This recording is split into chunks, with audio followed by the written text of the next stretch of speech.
Jordan Maxwell is the best of the best when it comes to research in the United States of America on the occult, on those images that we see that surround us, on the pictures that we don't see that are subliminal.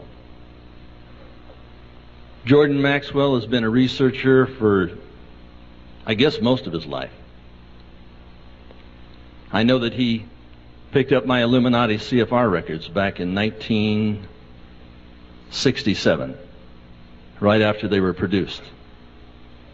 And he has dedicated his life to looking at those things that everybody sees but does not. All of those things that everybody hears but just passes by. He has touched the investigative community of this country. You don't often hear his name, but when you do, it's the worst guest ever on the Art Bell Show, Jordan Maxwell.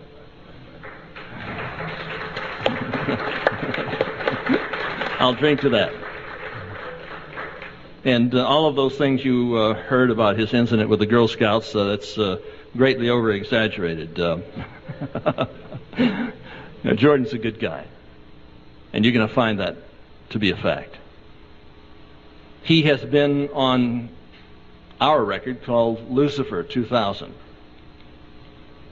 We just did a cable show. Then all of a sudden, requests were coming in from all across the country. People were calling, wanted a copy. So we decided to make a release. We later did Millennium 2000. And it is now across the world. It's being bootlegged in Paris. It's in Sweden. I don't know if you got a copy of the German version. But it's everywhere. The work that Jordan Maxwell has done is appearing under the name of individuals like David Icke. But you don't hear the name of Jordan Maxwell.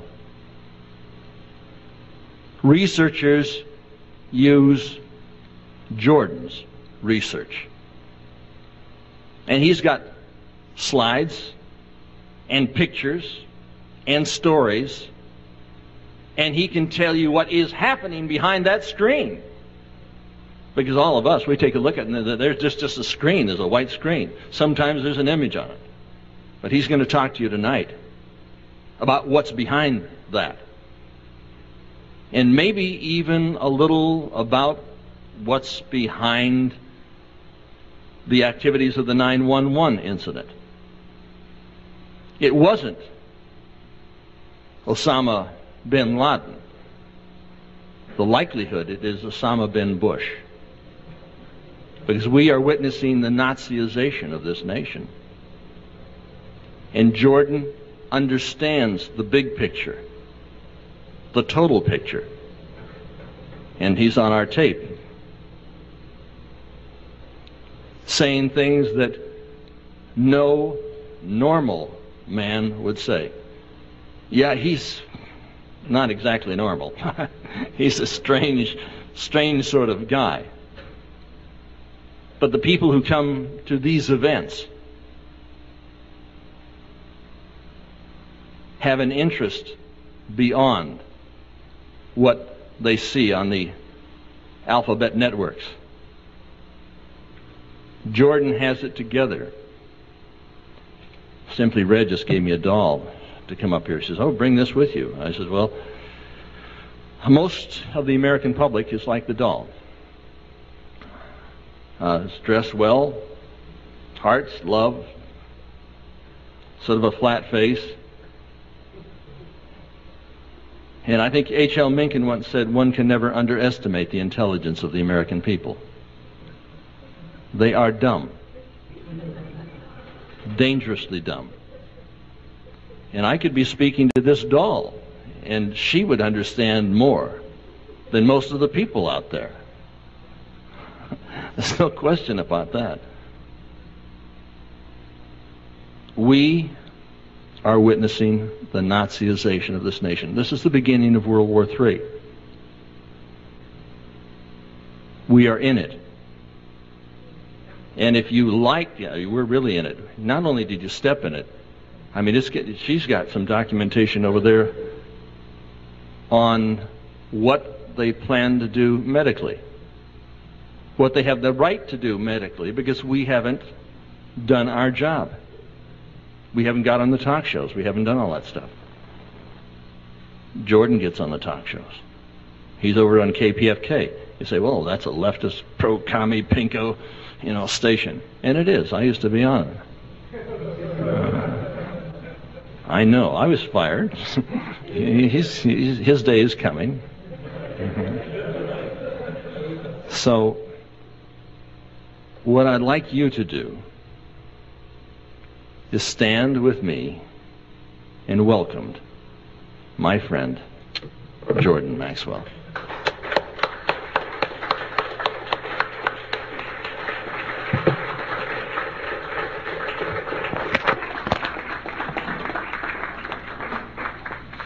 Here you go, kid. Don't get too bad. Okay. Thank you very much, Anthony.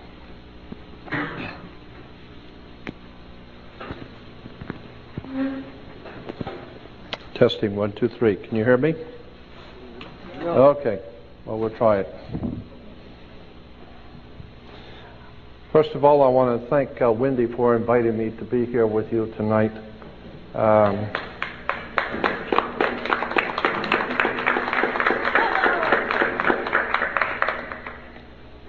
Yeah, that was a very kind gesture on Wendy's part.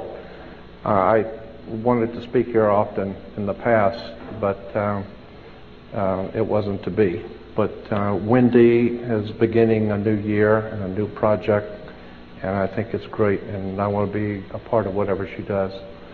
I want to thank you for being here, and I want you to understand that going out the gate, if you walk away understanding only one thing about me, and that is I don't wish to offend anyone, but Thomas Jefferson, I think I've got a little too much mic.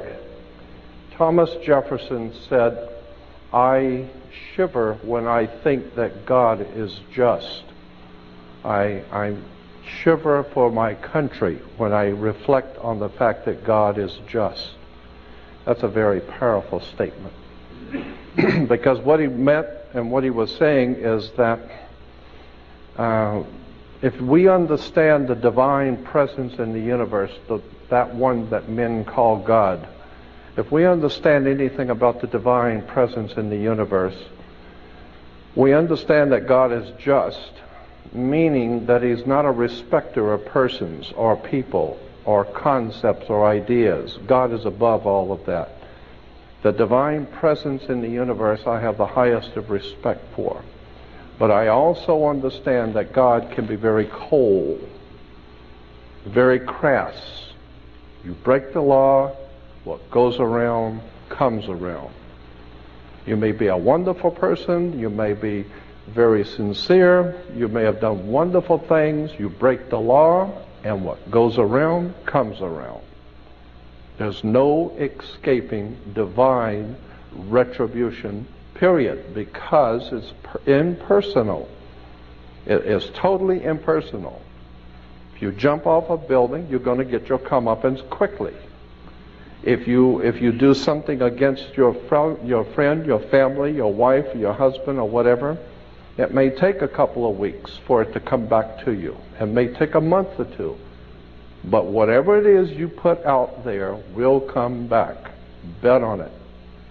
And that's why Thomas Jefferson said, "I fear more for my country when I realize that God is just." And the reason I bring that up is because there are many good people in this country who call out who call out upon God and who want to do what is right and are praying for their country. But in point of fact, God is just. And unless and until you are doing what is right before divine universe, before the divine, unless of course you understand that truth stands on its own and truth does not need to be validated by ignorance, Whatever is true, it's true. And if you back away from it, that's your problem. God doesn't, there's no playing sides. So consequently, I feel that what I do, I'm looking for the real truth. I'm looking for the real truth that's out there, like X-Files says.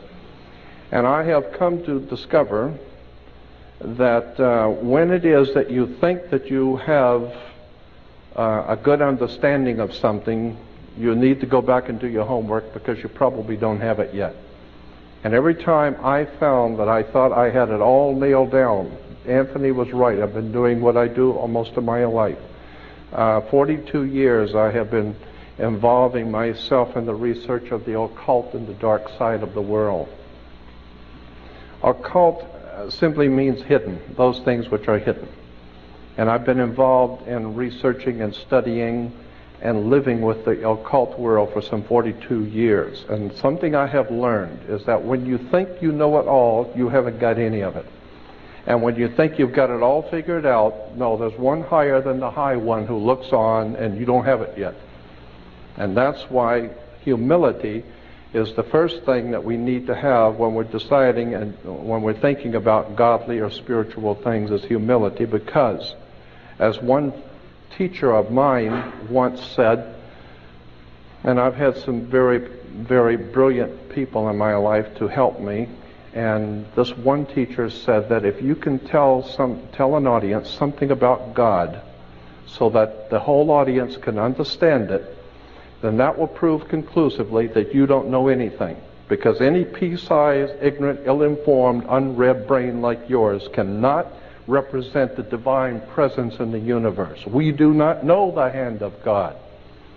All we do know is that whatever you do comes back to you. There are certain immutable laws in the universe. And unless and until you are prepared to look at the whole truth, nothing but the truth, and wherever it may go, whoever it may lead to, if you want to look the other way or if you want to play favorites, then somewhere along the line you're going to find out you're messing with divine justice. So the point I want to make here is that too many times we have been led to understand and told things which are not true, but which are uncomfortable to confront. And consequently, we have been led into believing that the judicial system, we have educational system, judicial system. Incidentally, the word system comes from a Latin word. The Latins in Rome, the ancient Romans called their sewer the system. And this is where we get our word today, the system. Yeah. So we have an educational system and a judicial system, and consequently, that's where we are, is in a sewer. Now, if we understand that government is corrupt, and God knows now even the most ignorant among this nation are finally waking up to the fact that the whole thing is corrupt. If we understand that government is corrupt, banks are corrupt, our law enforcement are corrupt, there's virtually no institution, our educational systems, no institutions in this country are above taking money under the table and looking the other way, and it's become a way of life, and soon it will be for America a way of death.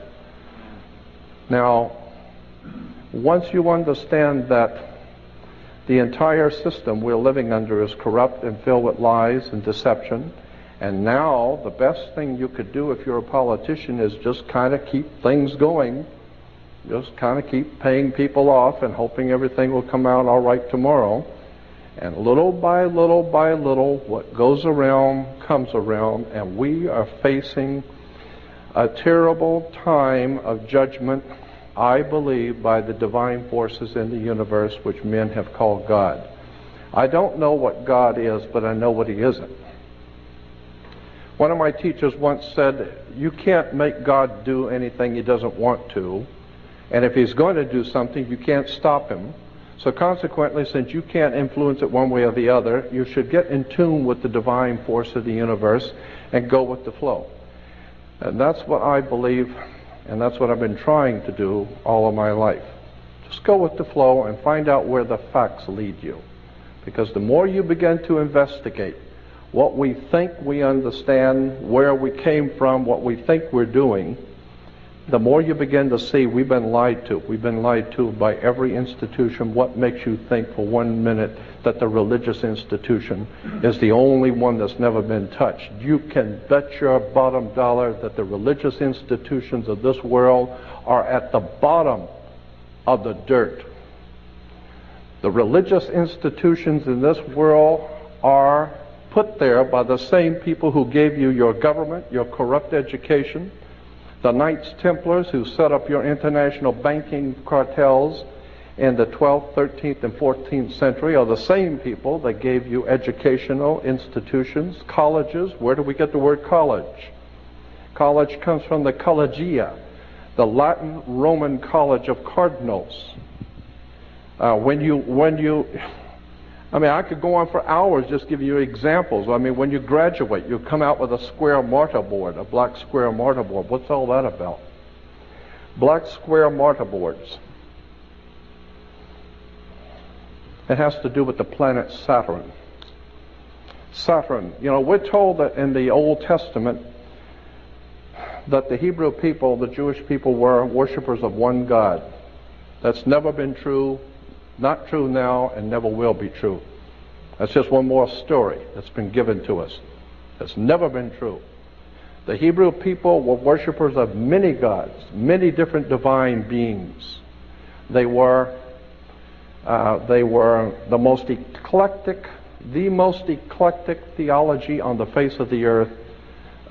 Next to modern day Christianity is Judaism. Eclectic meaning it has collected from all over the world concepts and ideas and put it together and called it today Judaism. Judaism today is the most eclectic religion on the face of the earth. Virtually nothing of what it teaches is true. Virtually nothing of its supposedly background is true. And consequently, the world is filled with violence, bloodshed, disorder. Good people are dying. There are children who are starving. Our world is in trouble. And people are calling out to God for protection. People are calling out to God to help our nation, and never realizing for one moment that the divine presence in the universe not listening. Why? Because you have your own concepts of whatever you think is true, whatever you believe to be true, but you have never confronted the real truth. The real truth is that the people who are in power, who put this system together, have been in power for thousands of years. This has been going on from day one. I have the highest of respect for the Bible. Anyone who knows me knows I read it and study it all the time. But I'm also well aware that there are encoded messages. The rabbis will tell you that in the Old Testament is filled with encoded messages. I believe that Christianity is probably the most powerful encoded message the world's ever had. It's one of the oldest messages in the world, and I believe that the Christian teachings in the original scriptural understanding is the most important, volatile story the world's ever known. And it's sitting right in front of you, and most people don't even see it. It is an encoded story. And unfortunately, too many people who are ill-informed, unread, and who have not spent 42 years looking at theology accept what they read in the New Testament and in the Old Testament as actual history, when in point of fact, it is not actual history. There is a message behind the message. And consequently, if you're reading the Bible, and if you're looking at theological subjects from the Bible point of view, in a materialistic way, you're never going to see the obvious story sitting right in front of you. I believe that the story in the New Testament, and I'm concerned about this because I believe the world is now facing another dark age. I think that we are now preparing ourselves to go into a very dark time that's coming on the earth.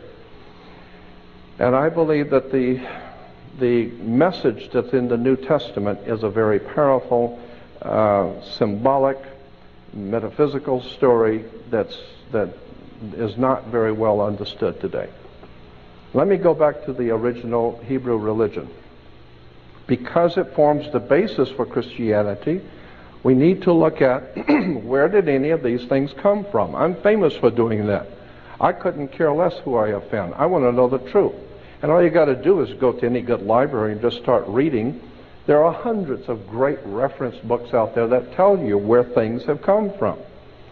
First of all of the things which are going on in this world today, from 9/11, all of the wars in the Middle East, all of the incredible bloodshed that's being spilled all over the earth, can be traced back to, and you might want to remember what I'm saying here, because I'm sure you're not going to make the connection when I first tell you, but I'm going to try and explain it to you. The things which are happening today, the people who are in power in this country, the great generals from around the world who are planning wars and violence and bloodshed, all of this stuff can be traced back to the planet Saturn.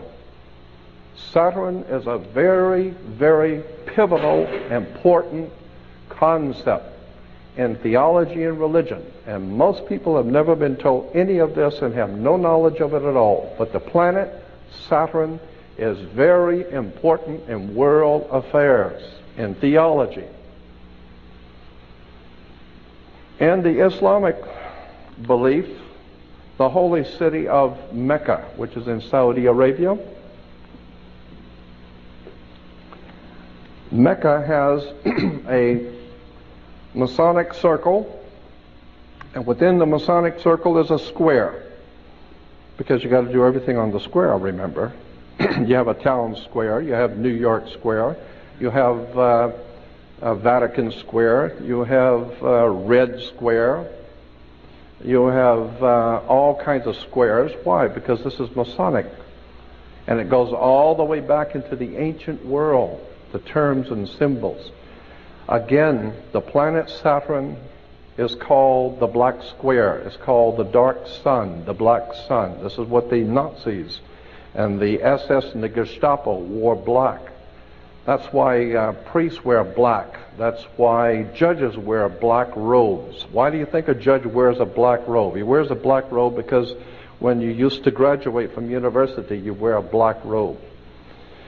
Why black robes? Darth Vader wears a black robe. What the hell does a black robe have to do with anything? The judges wear black robes. You know, Supreme Court judges wear black robes. Black robes represent the priesthood of the planet Saturn, the Saturnalian Brotherhood. All you need to do is study Nazism, and you will begin to see that the powers behind the Nazi Party, the Thule Society, the Germanian Order, were all members of something called the Saturnalian Brotherhood, the Brotherhood of Saturn.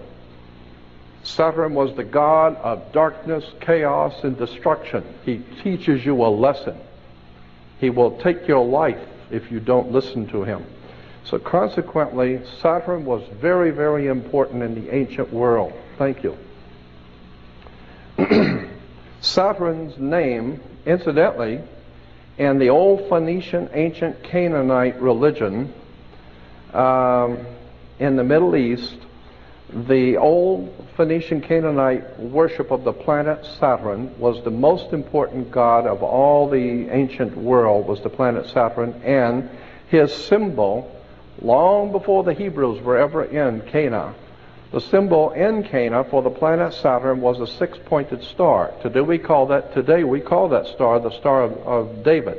There was no Star of David. It's the Star of Saturn. All of the Jewish reference books, all the Encyclopedia Judaica, you go to the synagogue, go up into Mulholland Drive, up to the Jewish University and spend 3 weeks there and look up Saturn. You'll find out that 98% of all Judaism is a worship of the planet Saturn. Better wake up and understand where this stuff comes from.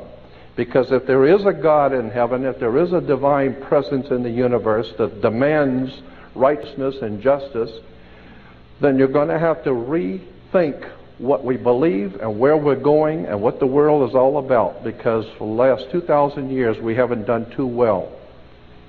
Logic alone should tell you that when Jews were being marched into concentration camps, they were praying obviously to their God for protection and for help. There was no help coming. Christians have been praying to God to help this nation, to protect their family, and evil grows and multiplies each day. And the more Christians pray, the more evil the pervasiveness becomes. And the reason why is because we are not in tune with the universal God force. We're not in tune with the truth. We're in tune with what we've been told is the truth. We understand that thing that we've been told about government, that we have to pay your taxes because that's the law. You think, what law? Where is there a law that says that? Well, it's in there somewhere. No. Where is the law? And then you find out, well, it was just a lie. The whole thing was a lie. The whole thing is a sham. Well, the same thing is true in our theological thinking. The reason why I'm bringing this subject up is because I feel it's important now in the year 2002, because I think that very soon we're going to experience some pretty dynamic spiritual things are going to begin to happen on the earth, because I do not believe that the divine presence in the universe that men have called God is going to allow this to go on much longer. But the way history has always shown us is that when God moves, theologically speaking, when God moves, people die. And consequently, I think that we are coming to a point where we're going to be in serious trouble, and that's why I want to help my fellow man to become spiritually prepared for what's coming. And the only way you're going to do that is understand where things come from and begin to appreciate we've been misled again. I have tons of videos, of slides I'd like to show, but there's so many things I want to talk about too. Let me get back to the planet Saturn. Saturn was referred to, as I said, its symbol was the six-pointed star. Today we call it the Star of David. Saturn was referred to as El, E-L. El was the god Saturn in the old Phoenician Canaanite system. And consequently, anyone that promoted the worship of El is where we get the word elder. You become an elder because you were worshiping El. And when you worship El and become an elder, then how did you get to be an elder? You got elected. So therefore we have elections. Now that you have been elected to be an elder, now you are one of the elites. Why? Because now you have moved up, like in an elevator. You are now moved up in society. Consequently, it's all money. It's all manipulation and exploitation coming out of Phoenicia, Canaan. It goes back to the old Sumerian, Babylonian systems of words and terms and symbols and emblems that have been used to manipulate the whole human race. Because our masters don't give a damn about you or your family or your destiny with God. All they care about is what they have always cared about, and that's controlling the whole damn world. Consequently, if anything's going to happen in this country to turn it around, we're going to need a renaissance, an intellectual, spiritual renaissance. Because you can't do it with arms. Adolf Hitler rose to power the same way George Bush did. It's the simple Mickey Mouse routine that it works every time. I'm ashamed of this country, and I'm ashamed of the people who call themselves Americans who drive around with a damn silly-ass flag on their car and not even realize that's not an American flag. All you got to do is do your homework. You find out that is a United States flag. And it's not even an original United States flag, because an original United States flag has these stripes going vertical, not horizontal. But who the hell knows that? Who cares? I mean, we just put a flag on your car and drive around like a fool. It is a disgrace. Somewhere along the line, we're going to discover we've been had, if we haven't already figured it out. I want to show you how the planet Saturn, the Saturnalian Brotherhood, the worship of the planet Saturn, Saturn's color was black. The black, each one of the gods and each one of the planets were associated with a different color. Green was associated with Venus, and that's why today in Islamic countries today you will see all of their flags and harlotry in Islamic world are in green. And you'll see the crescent with the star. Many people think the crescent is the crescent of the moon, but it is not. According to the actual research documents, the crescent on the Islamic flags is the crescent of the planet Venus. And the star represents Venus. It is a religion that is based on the worship of Venus, but which has incorporated the Saturnalian philosophy in it. So, like all the other religions, it is also a very eclectic religion. We hear that God's name is Yahweh. Let me tell you something about Yahweh. I mean, I've spent 42 years looking at this stuff, and as far as I'm concerned, I'm amazed at how many people don't even begin to know what these words mean. Yahweh is not the name of God. Yahweh in Hebrew is an expressive term. It's expressing something. It's describing something. It's not a formal name of God. Yahweh in Hebrew simply means, and the best way to explain what the word means is to take a garden hose and hold the end of it, turn on the water, and you feel the pressure building up. When you release the hose, it's a release of pressure. It's a release of energy. In the Hebrew, in the ancient Hebrew, the release of dynamic energy was called Yahweh. And it was always associated with sex. It's the building up of the sexual urge, and the releasing of sex in the sex act was referred to in the ancient Phoenician Canaanite system as being one with Yahweh, the explosion of divine creativity. That's why our Jewish physicists have told us the universe came into existence by a big bang.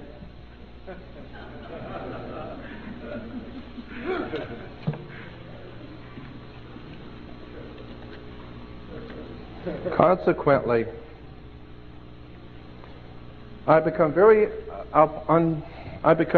disorganized in my thinking because there's so many things I want to show you. So many things I've been wanting to tell people for years. I got to boil down 42 years into an hour or so.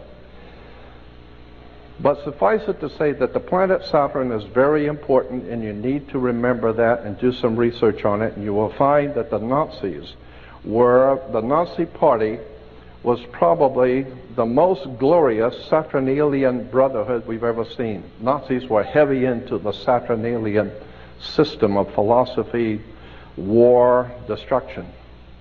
The ancient Phoenician Canaanites said that the women should listen to their god Saturn. They always knew Saturn had rings. So they said the women should listen to their gods, so women were to wear earrings. Men were to get married before their god, so they were to wear a wedding ring. Kings were to get crowned before their god, so consequently they would have a round crown, the corona. The ring, Saturn, is the god of this world. From that we get the dark side of the force, Darth Vader. Remember Darth Vader with his Nazi helmet speaking through the Masonic triangle? Somebody better do their homework. This stuff is fascinating when you get into it.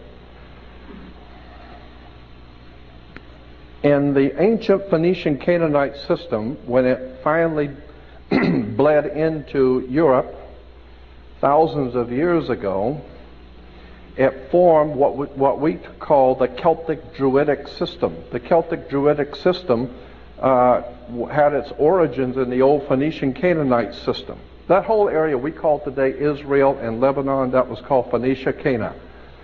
And consequently, that whole system of the Canaanite religion found its way into Eastern Europe and then into Northern Europe and formed the basis theologically for what came to be known as the Celtic Druidic system.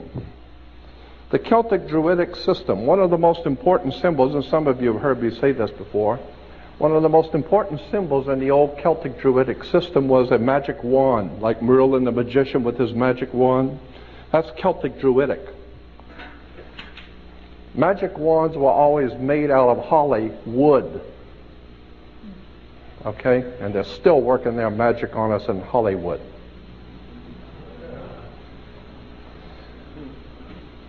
The system that we are under is a most manipulating, exploiting system that's ever been put together. But I'll tell you one thing.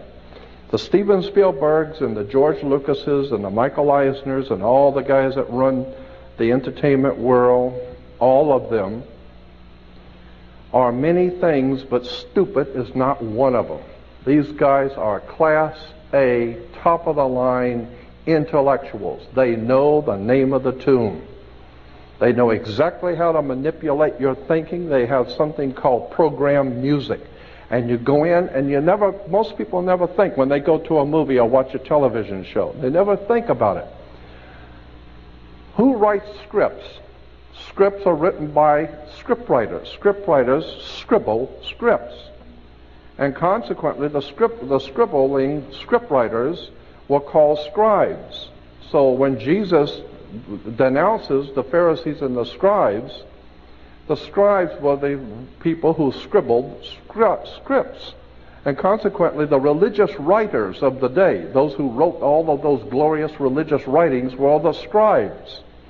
They're being paid money by the system to write all of their silly little scribes, all of their silly little stuff that the masters wanted. Why do you think the King James Version is called the authorized version of the Bible? It's the one King James authorized. He didn't authorize you to go doing too much research on your own. You'd get your head cut off. Consequently, we go back to Yahweh. I mean, have you ever wondered why we call God the Father? You ever thought about that? I mean, women, some of the women's liberals were saying could be a God the Mother, you know. I don't know. But the point being is that why do we call God the Father? It's because of rain. Rain is why we call God the Father. Because in the old ancient Hindu, if you go back into the old Sanskrit writings of the ancient Hindu religion, you will find that the divine presence of God, the Most High, was referred to in their language, in the old Sanskrit language of India.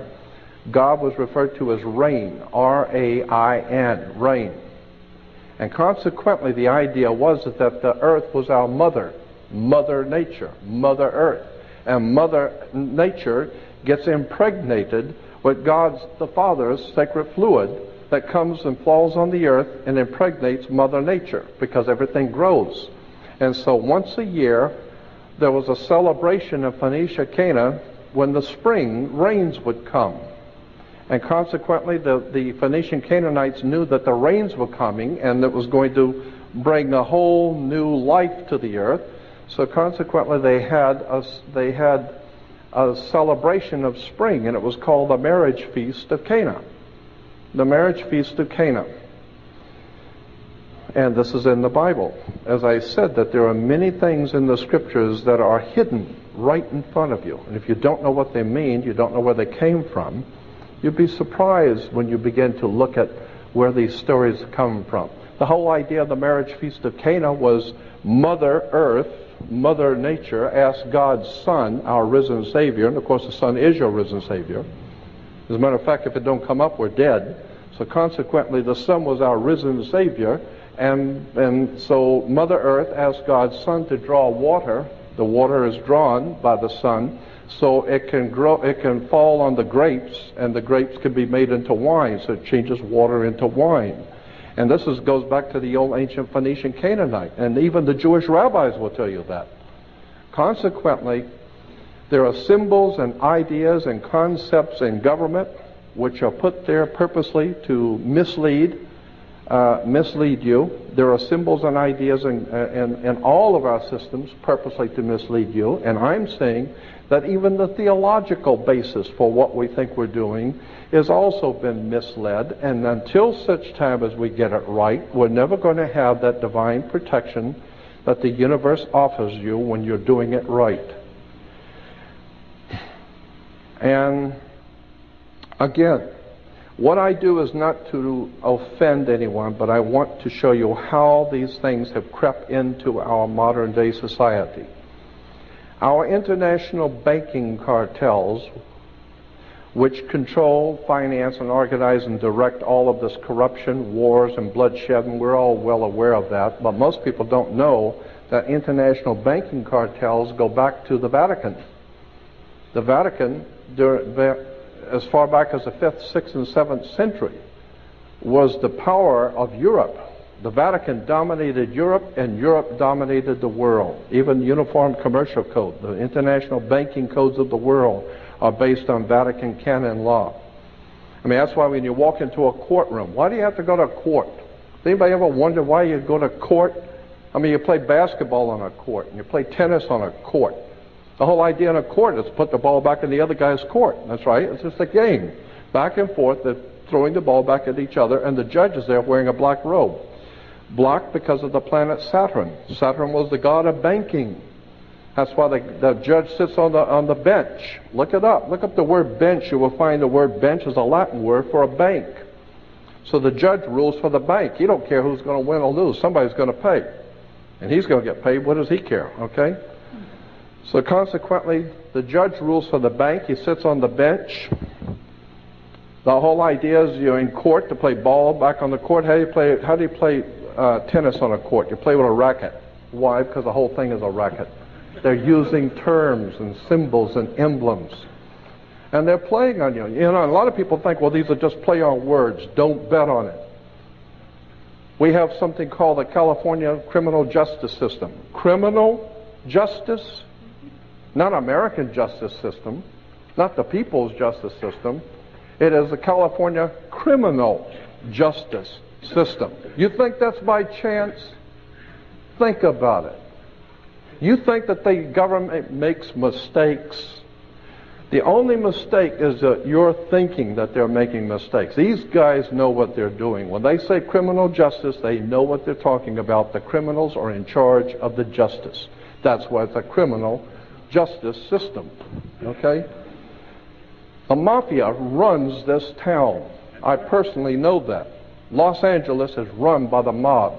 If you don't think so, they got their own license tags. The mafia has its own license tag that the police department does not touch. They see a mafia license tag, they do not touch it.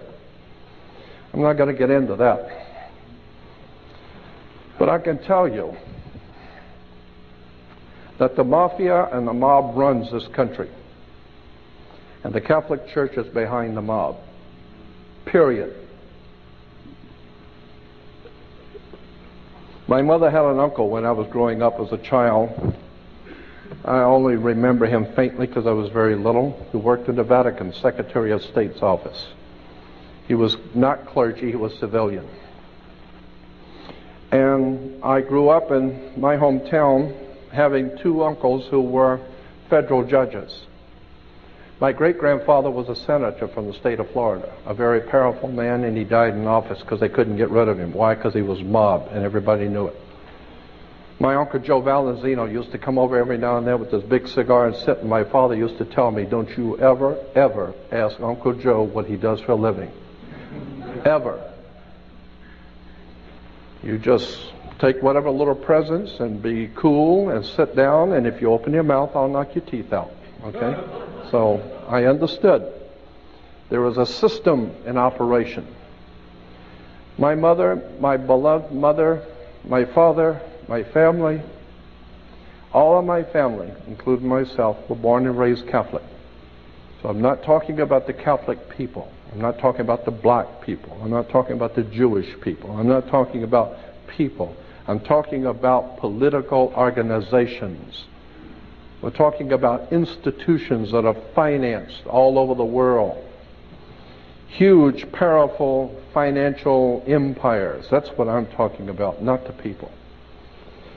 So I grew up understanding that there was a whole system in operation, and I decided at the ripe old age of 18, when I left home to come to California, I wanted to be on my own and do my own thinking.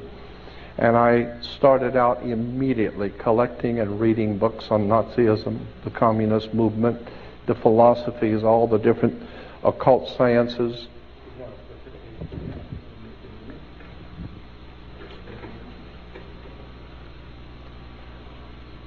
And it became apparent to me that the entire world system is corrupt. So what we have today on the world scene, we call them world governments and United Nations with all the different governments represented. In point of fact, what we're seeing is gang wars. We got the Crips and the Bloods and the East Side Gang and the West Side and this group and that group. And today we call them nations. No, they're only gangs. They're all corrupt, money grubbing, and so consequently, what goes around comes around. And we're seeing the complete breakdown of law and order around the world, and I believe that there is a divine retribution coming. And this is what I'm trying to do, is make people aware that do not put your faith and trust in man in whom there is no salvation. Do not look to your religious institutions for any spirituality. They don't have any. I don't care what it is, they don't have it. The very word church, the word church is an English word. From the King's English, it goes back to a word in Scottish, kirk. K-I-R-K is church in English. Kirk in Scotland goes back to a Roman goddess, Circe. Circe goes back to a Greek goddess in Greece called Circe. Circe gave birth to Roman Circe. Roman Circe gave birth to Scottish Kirk, and Scottish Kirk gave birth to the English word church. So consequently, when you go to church, just remember it goes back to Mother Circe in Greece. Circe, if you go back to the library and get some books on Greek mythology, it will tell you that her name gives birth to what we call the church today. And Mother Circe was able to hypnotize people and bring them into her home, hypnotize them, and so that they would lose their mind and become animals, and then she would feed off of them, eat them and feed off of them. That's Greek mythology, Mother Circe. So consequently, Mother Church has done just that. She has hypnotized people, brought people into her house, and consequently lives off of them. One of the most important financial institutions in the world is the Roman Catholic Church, and all the other churches like the Mormons and Seventh-day Adventists and Christadelphians and Jehovah's Witnesses are trying to catch up with. Consequently, all you need to do is just go see Godfather 3, and it will tell you, that's a true story, Godfather 3, about the killing of the Pope, when the Propaganda Due, the P2 Lodge of Freemasonry, had to get rid of the Pope, because he was a good man. That particular Pope was a good man, and he wanted to try and straighten out the church, and they figured they'd better straighten him out. So he was dead. He died on the 33rd day of his pontificate. He died on the 33rd day. I think that's interesting. And that's in the movie Godfather 3.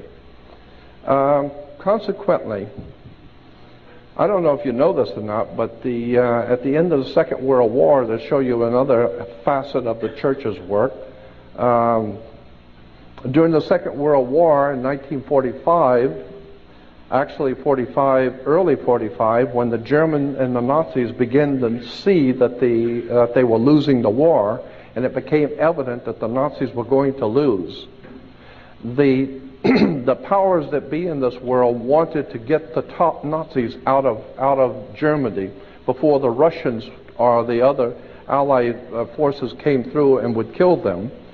And so consequently, the Vatican, along with the CIA, the American CIA and the Vatican, made a deal where the Vatican would provide for all the top Nazis their false passports, false ID, and slip them out of Europe and send them to Central America, South America, Uruguay, and Paraguay, which incidentally those two countries were founded by Jesuits. Probably some of the most powerful criminal syndicate in the world is the Jesuits. But so we have the Nazis here in America.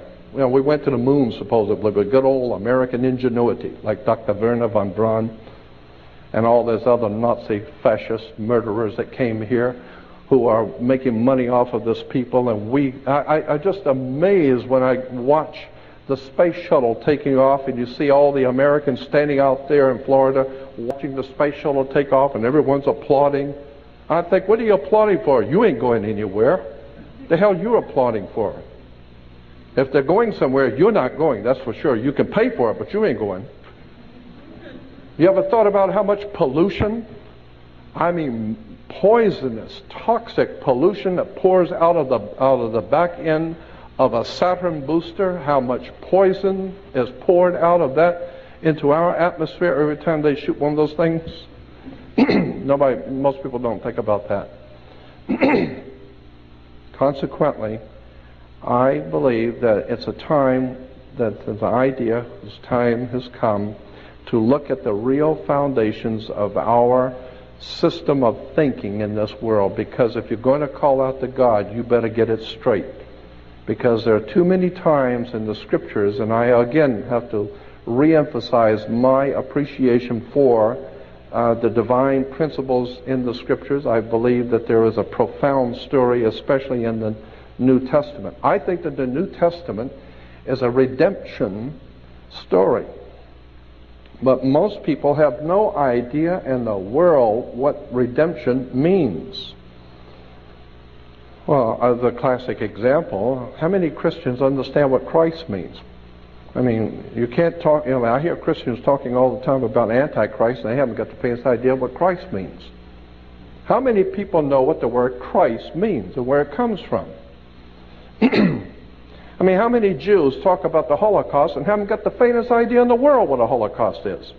Oh, a Holocaust is a terrible tragedy. Oh, it's a big fire or something like that. It's terrible something. No. That's not what a Holocaust is. A Holocaust, according to the actual research documents, means a sacrificial, ritualistic burnt offering.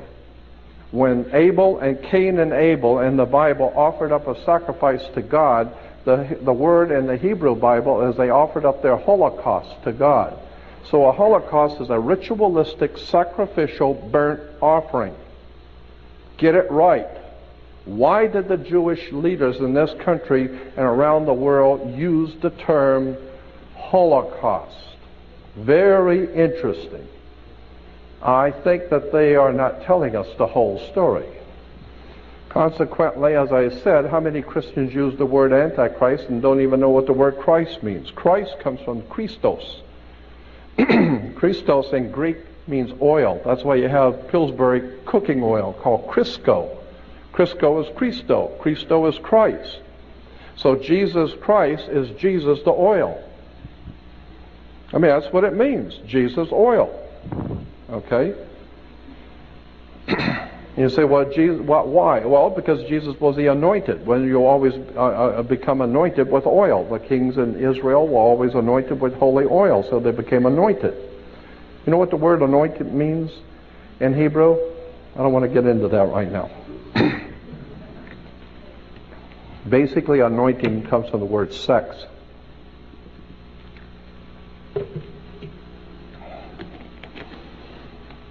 You'd be surprised how much sex is entwined in religion. Sex, drugs, and rock and roll. There's a huge amount of words and terms and symbols. And when we begin to see how these stories have been put together and misrepresented, again, I believe that the Bible has been misrepresented. I think that if you go back into the ancient world and begin to see where the Bible comes from, who wrote it, and you begin to read the encoded story, it becomes fascinating stuff. And when you understand that, and I do a whole lecture, sometimes it takes 4 to 5 hours for me to do it, on astrotheology. Astrotheology is the basis for all religion on the face of the earth. It's called astrotheology. Happily, most people don't know that, so nobody's offended. But most people do not realize that astrotheology forms the foundation for virtually all religions on the face of the earth. It has to do with the worship of the heavens. And if you go back into the most ancient times, and this is a subject I've always loved, is ancient theologies. If you go back into the most ancient times that we know of, all nations of the world and all the ancient world agreed that the most evil presence on the face of the earth, the most evil thing in all the ancient world was darkness. When the sun went down, it gets cold, and the boogeyman comes out. And all of the predator animals come out. They're coming out because it's cold, and they're looking for something to eat. And humans are not designed to live like that. Humans have thinner skin and are designed by their Creator not to live like animals. I mean, we couldn't live in a forest like a deer that is sub-zero and it doesn't seem to bother him. You'd be dead in about an hour. But the point being is that darkness was the most evil thing that man had to face. And consequently, all of the predator animals came out at night, and it got cold. And consequently, when the sun would come up in the morning, that was the one thing that saved the human race, is the coming of the sun, God's sun, the light of the world. Of course, the sun lights the world. And the sun doesn't belong to China or Africa or anybody else. It belongs to God. So it was God's Son, our risen Savior. And of course, the sun is your Savior, because if it don't come up, we're dead. But once you understand the concepts and ideas, then you begin to question, why did Judas go out and kiss Jesus? The scripture, you know how in the scripture it talks about Judas went out and kissed Jesus? First of all, many Christians think Judas went out and kissed Jesus to identify him. Logic alone would tell you that's not true. If you just think about it. I mean, in a little Mickey Mouse town, and where Jesus would have been living, in a little small, it's not Chicago, it's a little small town, and even the Romans back in Rome knew who Jesus was, so everybody knows who he is, everybody knows what he's doing. And consequently, when the scribes and Pharisees, the religious leaders, decided they'd had enough of him and wanted to arrest him, you think they're going to have to send out somebody to find him and point him out? No, everybody in town knows who he is. Well, then why did Judas go out and kiss him? And most people think Judas went out and kissed Jesus to identify. It doesn't say that. It says he went out to kiss Jesus to betray him, not identify. What do you mean betray? That's interesting, because even the mafia today, when they're going to kill you, they give you the kiss of death. They've kissed you off.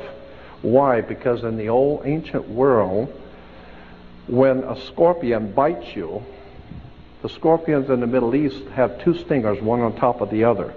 And when they bite you, they leave a cut in your skin that looks just like a human lips, looks just like lips. And consequently, the ancient people said that you just got the kiss of death. He just kissed you off, okay? And consequently, that's what Judas was doing, giving him the kiss of death. Why? It has to do with astrotheology. Very interesting stuff. Now, I could talk all night on this stuff because I love it, but I wanted to show you a few, because I believe that seeing things are a lot more impressive than just hearing me talk. If you remember Indiana Jones and the Last Crusade, Indiana Jones and the Raiders of the Lost Ark. First of all, when Indiana Jones is going out to look for the Lost Ark, we're talking about the Ark of the Covenant. Where's the first place he goes to? He goes to Tibet. Now, why would you go to Tibet if you're looking for the Hebrew Lost Ark of the Covenant? Well, it's because Tibet has something very, very important connected to that symbol of the Ark of the Covenant. You better go back and look at the Buddhists and the Tibetans to understand the Ark of the Covenant, period. Second, where does he go? Once he goes to Tibet, who does he find up in Tibet looking for the Lost Ark if it isn't a Nazi? And consequently, where did they go from there? He goes directly to the Holy Land to look for the Lost Ark of the Covenant. No, he goes to Egypt. Why Egypt? It's because Steven Spielberg is many things, but stupid ain't one of them. He goes to Egypt because the whole idea of the lost ark is Egyptian, not Hebrew. 1,000 years before Hebrews were ever in the area called Egypt, the Egyptians had something called the Ark of the Contract. The Ark of the Contract, which I will show you, the Ark of the Contract was a box with two angels' wings, with wings over it, and it was an Egyptian symbol, and it symbolized a contract that the pharaohs had made with the gods who came down here from Sirius, from the ancient star system of Sirius. They were called, and Sirius is called the dog star. And consequently, you take dog, D-O-G, and turn it around for us, it becomes God.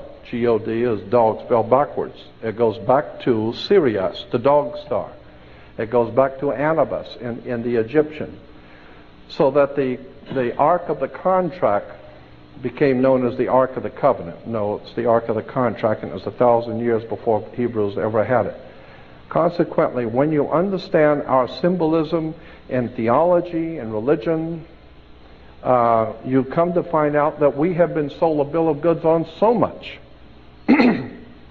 And why do you have these institutions that the religion, philosophy, politics, all of these systems are institutions which are being financed, organized, and directed by the people who mean to put you into bonds and chains.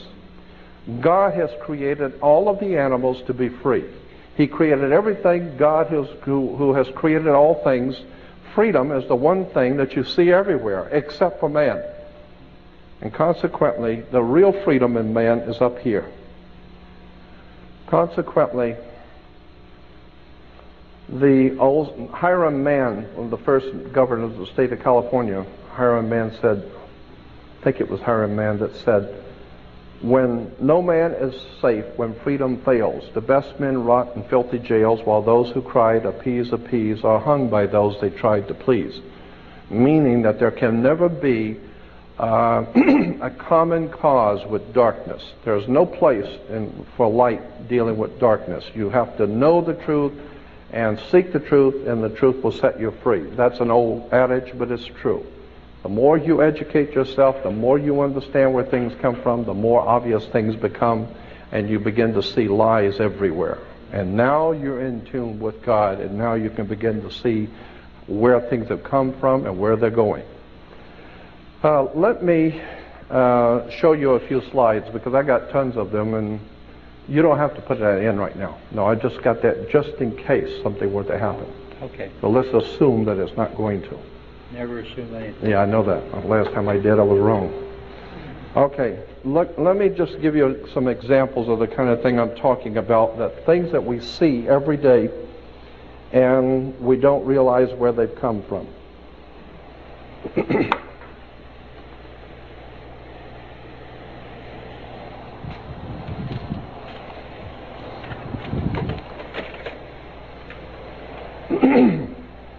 Now, this is the Ark of God.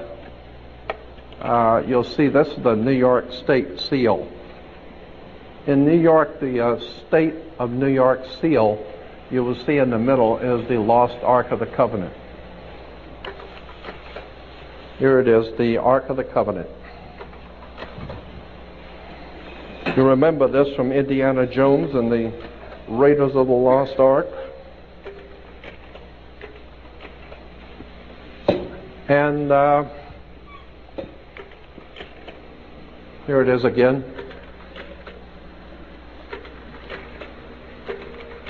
Incidentally, the ark, the box itself represented the female,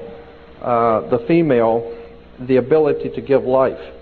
And so the priest would drop blood in front of the ark, representing the menstrual cycle of the female, because it had again to do with sex.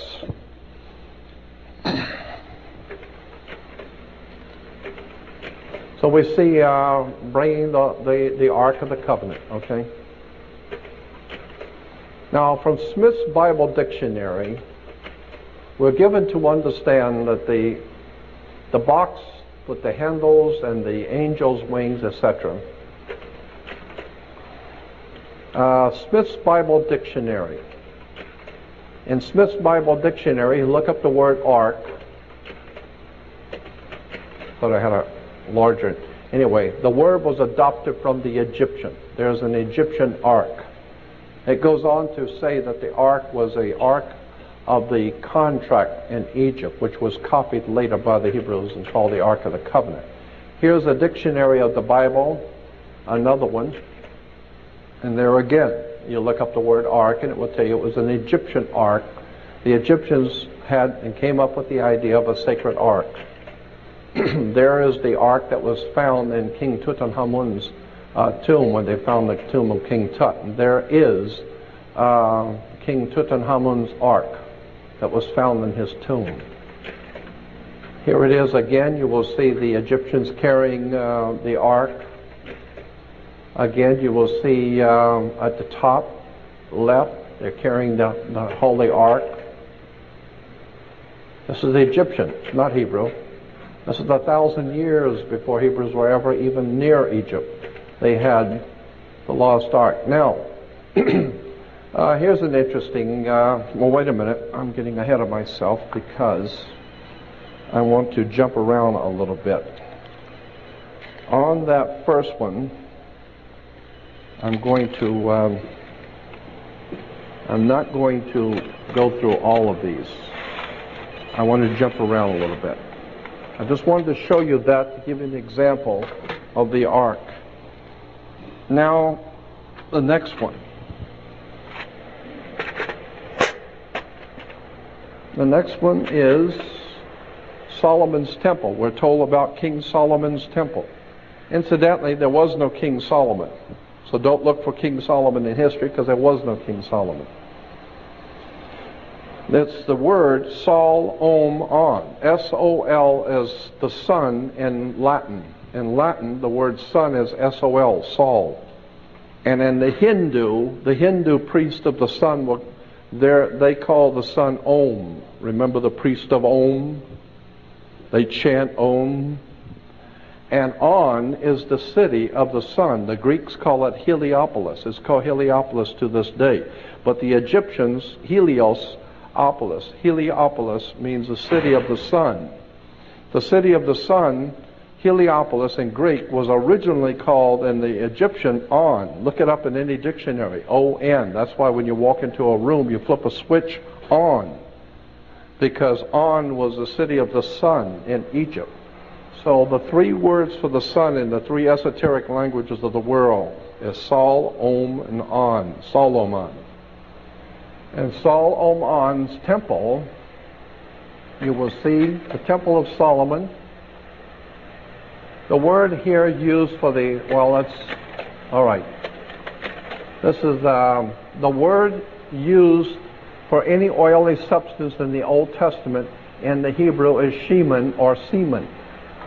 Strong's Bible Concordance has it saying, it is very suggestive of the old Hebraic writings, that when we find the oil of anointing for phallic pillars, priests and kings, was called semen, the word used by the Romans and our medical men for the fluid of the male. Consequently, this is where we get the word Christos, the oil. Now, here is a ground plan for the Temple of Solomon, Solomon's temple. And now we're hearing so much about how the fraternities are wanting to, in the Middle East, want to rebuild Solomon's temple. Well, you better look at this because it's not what you think it is. Solomon's temple. There's the ground plan for the temple. Now, if you look at Solomon's temple, it had two pillars at the gate, at the entrance. It was Jachin and Boaz. Jachin and Boaz, look at the ground plan for Solomon's temple. Here's what it really is. You'll see the male phallic, and it's within the female. So the whole Temple of Solomon, the holy is the male phallic, and the most holy is the head of the penis, and it goes into the female, which is called the temple of Solomon, the temple of life. And consequently, Solomon's temple was merely a representation of the sex act. Now here we have, down at the bottom it's showing the same thing.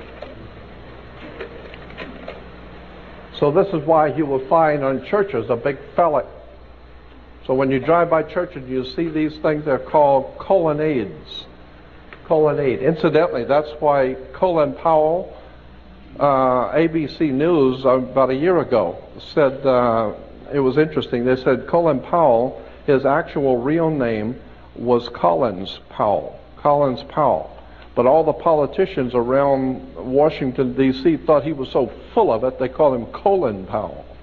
That's where he gets it, Colin Powell. And that is a representation of the male phallic, and it's on a church. Again, this is why you priests have to go to a seminary.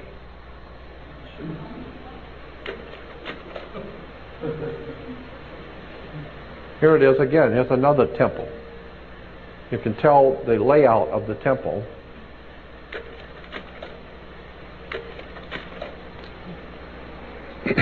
No, that's not Bill Clinton. This is a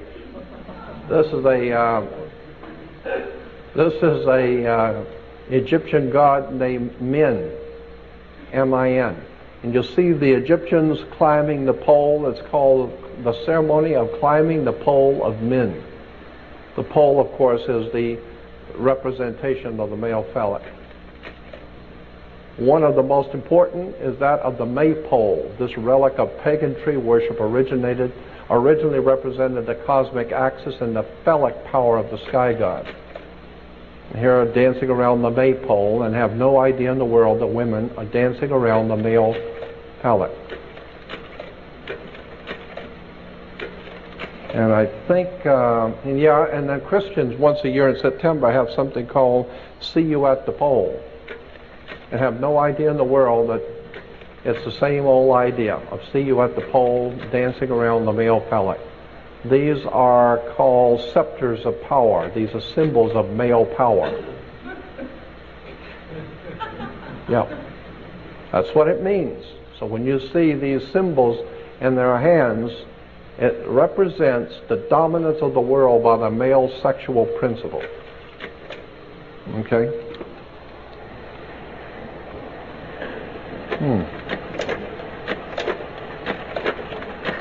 Okay.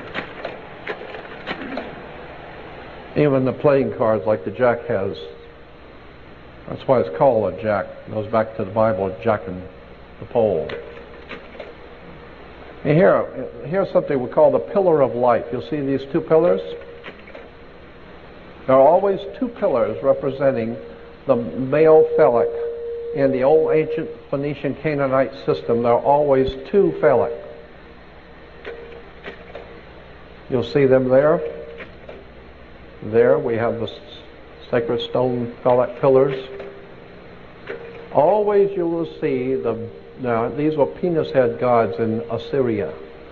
There were always two of them. In India, in Japan, in Rome, Pompeii, in Islam, you'll see the two phallic pillars on both sides. Incidentally, the churches and many of the old architecture in the Middle East and churches today all have pointed glass windows, long pointed glass windows and pointed arch doors. The pointed glass windows represent the female opening, the pointed arch. And, of course, the twin phallic pillars. And you see it everywhere. Here we have the body of Osiris. Let's see, the sky is supported, on the bottom line it says the sky is supported by two phallic pillars. And you see that everywhere. Incidentally, the Washington Monument is a phallic symbol. And it's the male phallic, and it connects to the female ovaries, the Oval Office.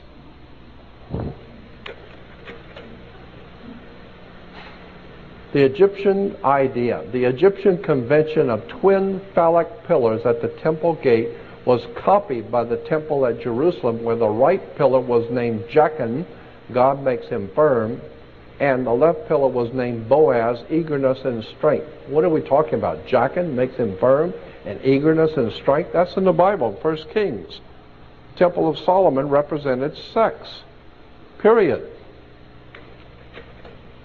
And there are the temple, there it is again. You'll see the temple and the two phallic pillars and Solomon's temple. There they are. Jachin and Boaz. Two male phallic pillars in front of the temple. Incidentally, that's where the word temple comes from. The house of God, or the house of El, a temp El. The house of El, the house of the god of Saturn, the temp El. And on all the temp Els, you always had the twin phallic pillars.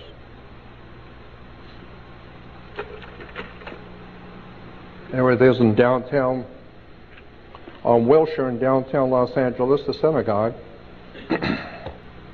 has the two phallic pillars. You see it all over the world. All over the earth you see twin phallic pillars going all the way back to the Phoenician Canaanites. This is over in Pasadena at the British Israel Masonic Ambassador College. What is that? What is the symbolism there? Anybody? Am I the only one seeing what the symbolism there?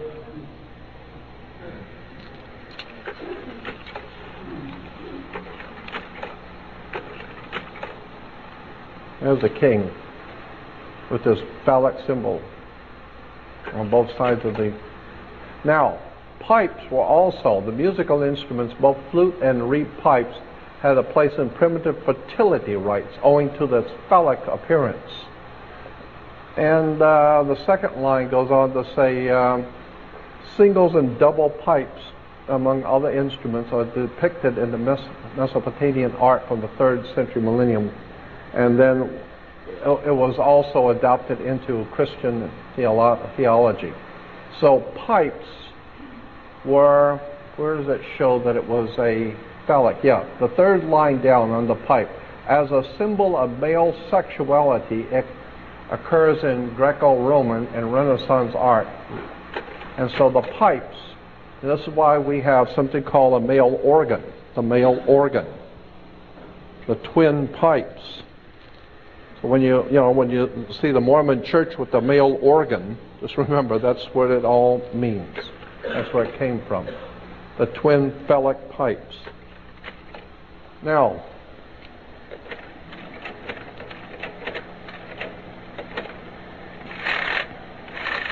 enough of that is enough. We'll go on to the next one. Again, while I'm doing this, is I'm showing you how things we think we understand and we're used to seeing never even occurred to you what these things mean. Let's see. This one goes from 27. All right. Okay.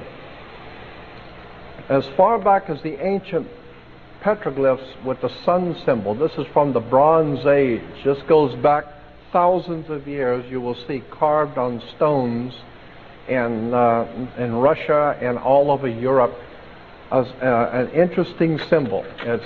It's the symbol of the sun, petroglyphs with the sun symbol. So that's an ancient, going back to the Bronze Age. You will see this ancient sun symbol. This is the Nordic sun symbol. The cross on the circle. This is why, incidentally, you drive by churches today, you'll see many churches have the big cross and a circle in the middle. The circle in the middle is the sun that dies on the cross of the zodiac between north, east, south, and west. Incidentally, if you take north, east, west, and south, that spells news. Anything that happens in the world is news. North, east, west, and south. Anyway, let's go on with this. Here it is again. The old ancient prehistoric symbol of the sun. Going back to the old Phoenician Canaanites, this is Sumerian. Sumerians actually had the same symbol.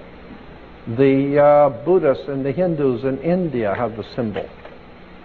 The Aztecs and the Mayas had it. It's everywhere. The cross in the middle of a circle. One of the oldest symbols in the world for the sun. This is in Iraq. This is in Jerusalem. This is in a synagogue in Jerusalem. Here it is again.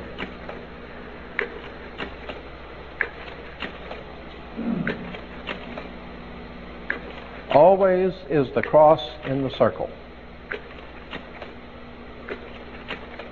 And showing that children are taught to pray to the cross in the circle, which goes back to the old ancient Phoenician, and that even prior to the ancient Phoenician goes back to, and here's the host with the cross on it, the circle. It's an ancient formula. And I said, yeah, I'll bet it's an ancient formula. It's real ancient. Far more ancient than you would suspect. On the caps of the French used to carry it. That's in Freemasonry. Churches. Rosicrucians. Queen. Queen Mum. There's Queen Mum with the symbol of the cross. This ancient sun cross of the most ancient people of the world. And today it's still being used all over the world, and people have no idea in the world where it came from. Even the Nazis. You'll see the Nazis had the sun cross.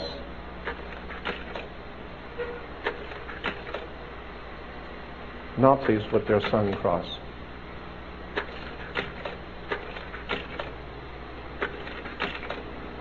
Now, while this may not seem very important, you need to understand the reason why it's important is because, and this will only be just a moment,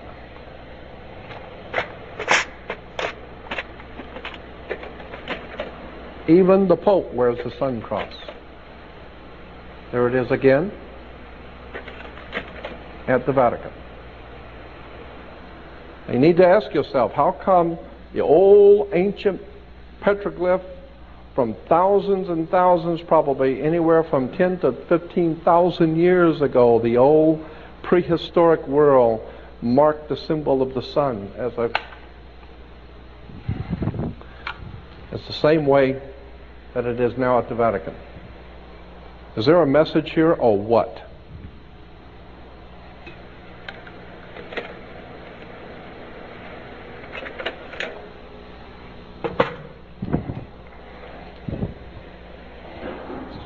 So when you talk about God's Son being the light of the world, you better look at it, because there's something else going on here.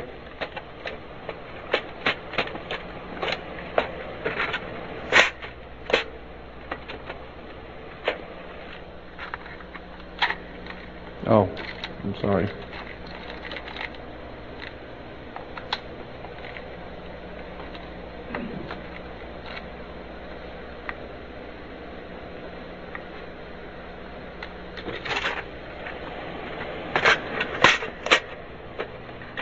Now, what is this? This is number 5.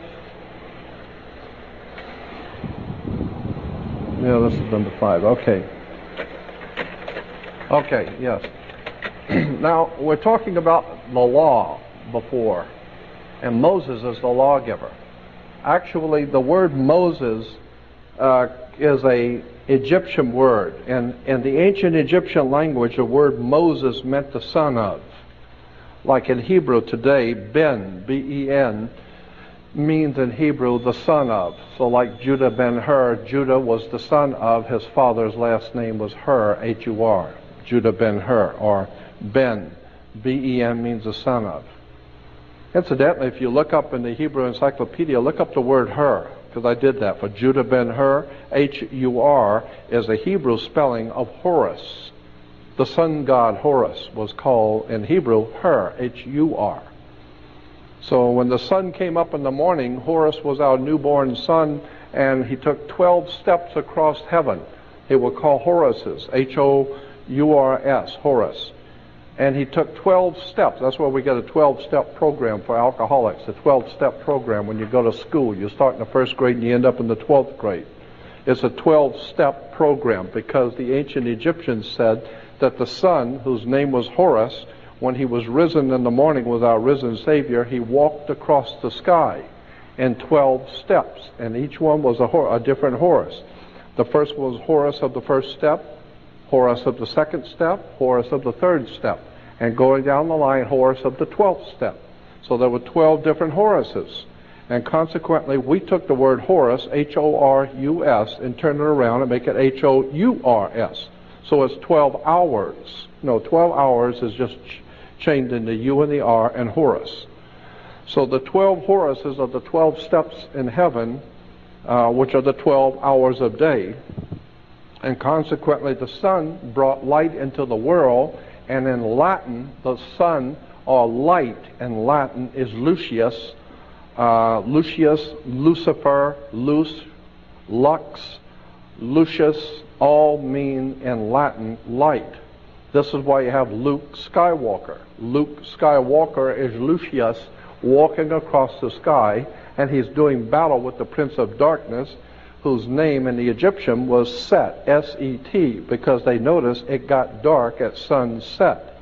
And consequently, God's Son was chasing that evil Prince of Darkness until he died at the 12th step, and then he's gone, and he leaves the world in the hands of the Prince of Darkness. And his name was Set. And of course, it does get dark at sunset. Now, keeping all that in mind, we have the law, the Mosaic law. Volcanoes are very important now in this in the Mosaic law. A lot of people don't know the connection between a volcano and the Mosaic law. Well, let me show you.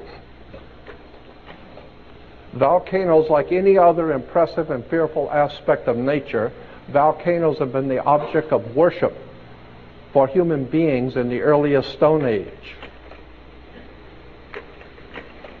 Yet the original Yahweh seems to have begun as a volcano god also. Mount Sinai, incidentally, the moon god in the old Phoenician Canaanite system, the moon god in Cana was called Sin, S-I-N. That was the name of the moon god.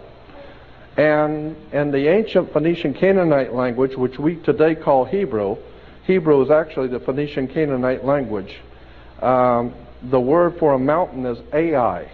And the ancient Phoenician Canaanite, Ai was a word for the mountain. So the mountain of the moon god was Sin, and the mountain is Ai. So they put it together and becomes Sinai. Mount Sinai is nothing more than the mountain of the moon god, which, I don't care. If you think that's holy, fine. But there's nothing holy in Israel. There ain't never been nothing holy in Israel. There's nothing holy in Rome. There's nothing holy in Salt Lake City. There's nothing holy in Rome. And there sure as hell is nothing holy in Mecca. All of this is a play on words and terms, and that's why you can call out to God, and all the nations of the world can call out to the divine to protect you and to protect your country, and there's no protection coming. God did not step in to save the Jews from Hitler, and it does not appear that God's doing anything to step in to save this country. Why? Because like Thomas Jefferson says, I fear for this country when I remember that God is just. Meaning that until you get yourself in line with truth, and until you've got just correctly understood the divine presence in the universe and what is truth, and until you do that, don't call out to God. And remember how in the book of Isaiah, when the scripture says, the scripture says in Isaiah, God saying to the people, when what you dread comes upon you as pregnant pains upon a pregnant woman, as pains of distress upon a pregnant woman, when what you dread comes upon you like pains of distress on a pregnant woman, do not call out to me to help you. Do not call out, because I will not be found.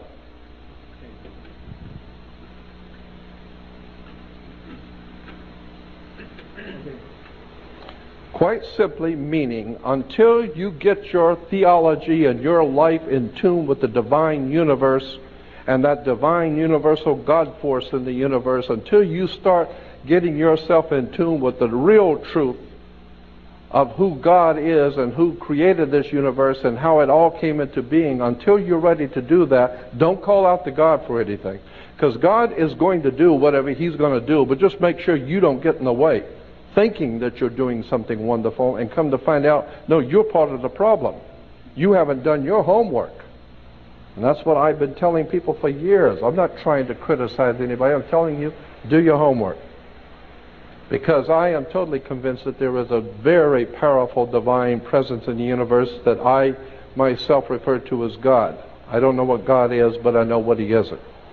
And consequently, I have a high respect for that divine presence in the universe, and I think we need to get in tune with it. Because that's the only thing that's going to save us. Our leaders are not leaders, they're misleaders. Yet the original Yahweh seems to have begun as a volcano god. Mount Sinai, where Moses encountered him, was the seat of a Midianite god who formerly had dwelt in the volcano. He was also identified, Yahweh was also identified with the local moon god Sin, after whom the mountain was named. The appearance of Yahweh as a pillar of cloud by day and a pillar of fire by night certainly suggests a volcano spirit. The Bible says in Exodus that Yahweh appeared as a pillar of cloud by day and a pillar of fire by night. That's true. There's the holy mountain with the pillar of cloud by day and a pillar of fire by night. Here we have Israel at Sinai dedicated itself to Yahweh. And what do you see? Does that look like a volcano to you? Here's another one. Jehovah led the sons of Israel to a mountain named Sinai in the desert. He gave them His law. Does that look like a volcano to you? The magnificence of Yahweh. These are just some scriptures talking about the volcano God. I'm going to go past these quotes. These are all quoting from the Bible how Jehovah was the fire. Oh, here it is again. Now this is in the Bible. Thunder is called in Hebrew kolach, voices, for it is considered the voice of God. Thunder is called voices, for it is considered the voice of God. So when you hear that Moses went up into the mountain and heard the voice of God, I can imagine. And he came down with his face glowing. I would respectfully suggest that the whole mountain is glowing. I could see why your face would be glowing if you were going up on the side of a volcano. Lightning can be symbolized by an arrow, obviously. Here in the Bible, in Job 37, under Job 38, but this is actually the footnotes for Job 37, it says, the storm, the clouds are God's tent, gathered as the thunder or the voice of Yahweh roars. They descend and God shoots the arrows of His lightning. Later, and it's called the mist. In the Hebrew Targums, is literally the mist is His smoke, His thunderbolts. The linear correct translation in Hebrew is God thunders wonderfully with His voice. So we're talking about lightning and thunder. Here it is again, Mount Sinai. Look like a volcano to you? Here's the children of Israel running away. Incidentally, why do we say that, the children of Israel? Why do we say that, children of Israel, when our children are called kids? Kids are baby goats. You have kids. They're called the children of Israel. We have kids.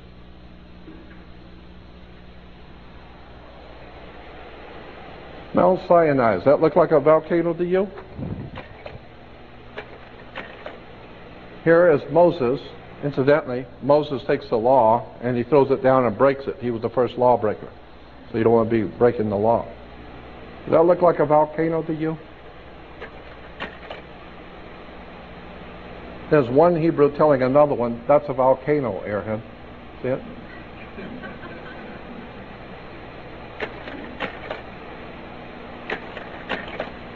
There's Moses up in the volcano. Here is from the Encyclopedia Judaica, one page that gives the symbols for each one of the holidays, like Rosh Hashanah, Yom Kippur. Hanukkah, Feast of Purim, the Passover, and the Feast of the Giving of the Law is in the lower right. The Feast of the Giving of the Law. There it is. The Feast of the Giving of the Law. Does that look like a volcano to you? Huh?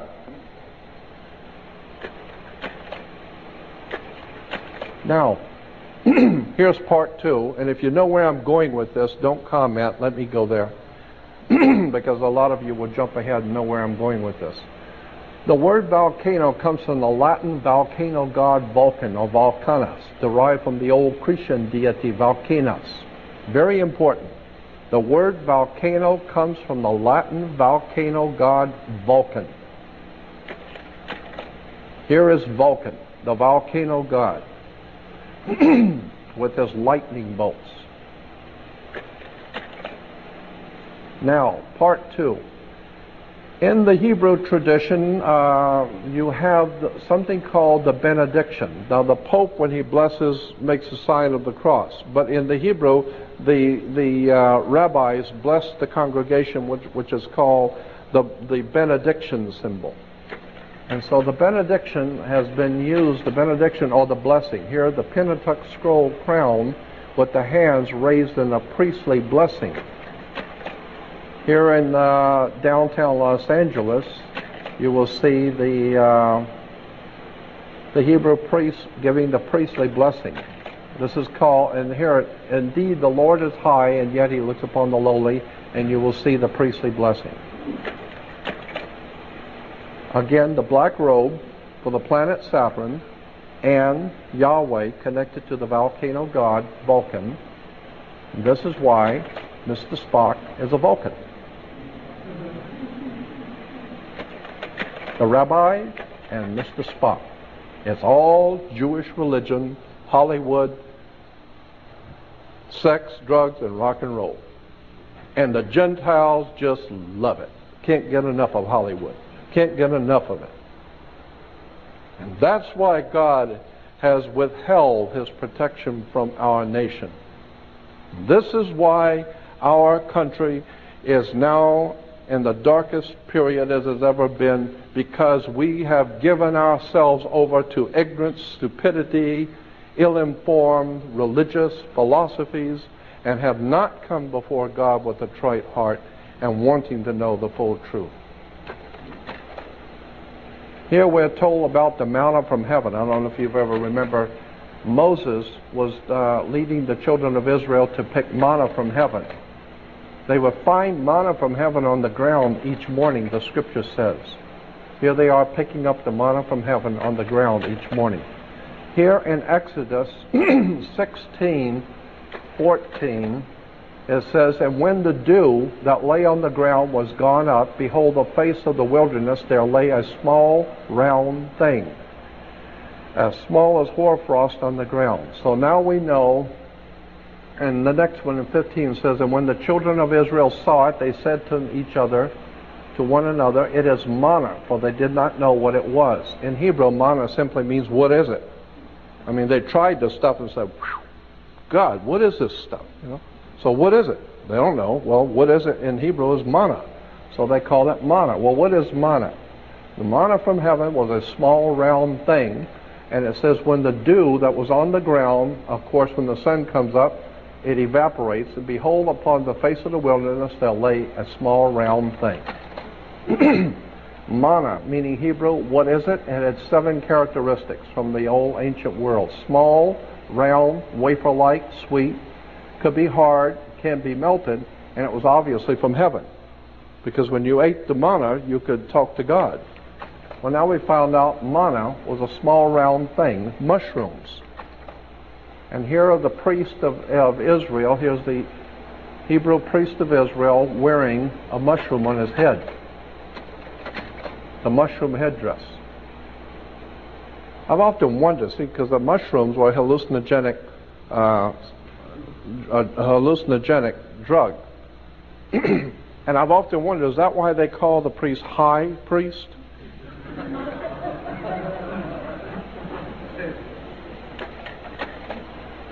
The sacred mushroom, the key to the door of eternity, the search for the sacred plant of the ancients, used to send the mind to another world and into the future. Let me tell you something. I've never tried any drug in the world ever. Not pot, nothing. Ever. However, I am not so stupid as to not be well informed about the potentials for the mushroom. The magic mushroom, from all indication, is a sincerely important discovery that was made in the ancient and prehistoric world. This stuff works. The magic mushroom and other hallucinogenic drugs like that do something to the electromagnetic forces in the brain to open up your mind and open up your spirit to all kinds of profound things that you're just totally not aware of. So, while this is a hallucinogenic drug, nonetheless, this is a very important stuff here. Magic mushrooms are not to be laughed at. It is not a light thing. This stuff is very serious stuff. And that particular kind of mushroom is called a Amanita muscaria. The sacred mushroom and the cross, John Allegro, the third man in charge of the Dead Sea Scrolls, wrote this book. The sacred mushroom and the cross, a study of the nature and origins of Christianity within the fertility cults of the ancient Near East by John Allegro. John Allegro was the number 3 man appointed by the state of Israel, England, and America in charge of the Dead Sea Scrolls. The top 3 men that were picked in the beginning were all fired because of what they said was in the Dead Sea Scrolls that was not supposed to be said. All 3 men were fired. There is the Amanita muscaria. Here in the catacombs of Rome, under the Vatican, you will find paintings in the old catacombs of Amanita muscaria being the sacred tree of knowledge of good and evil. Well, the whole concept is if you take the mushroom, it opens up your mind to all kinds of off-the-wall things. And of course, you can talk to God. Here's a small group of mushroom heads. Here's another bunch of them. The chump there with the big beard looks like he's been on it for a while. Some more mushroom heads. There they are. So when you see these mushroom headdress, just remember that's where it comes from. Mushrooms. The high priest and all the ancient world, all of them took mushrooms. Okay? So that's it on that. There it is, the high priest of Israel with the mushroom. Now,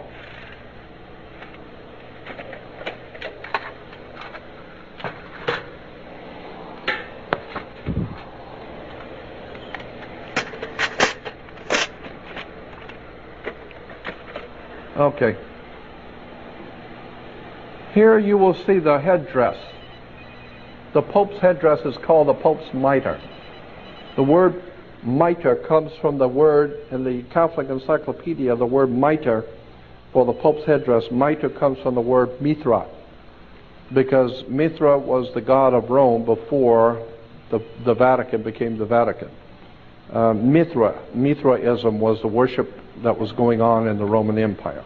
Now, the headdress is called the Pope's mitre. A lot of people do not know where that headdress came from. It actually goes back to the Hebrew, because here's an old wood carving picture of Christ before Caiaphas, the Hebrew judge, and Jesus is being brought before Caiaphas. And you will see on Caiaphas the papal headdress. And incidentally, you'll see that moon in front of the headdress. That's the symbol of the moon god, Sin. This is why today you can still go to what is called a synagogue.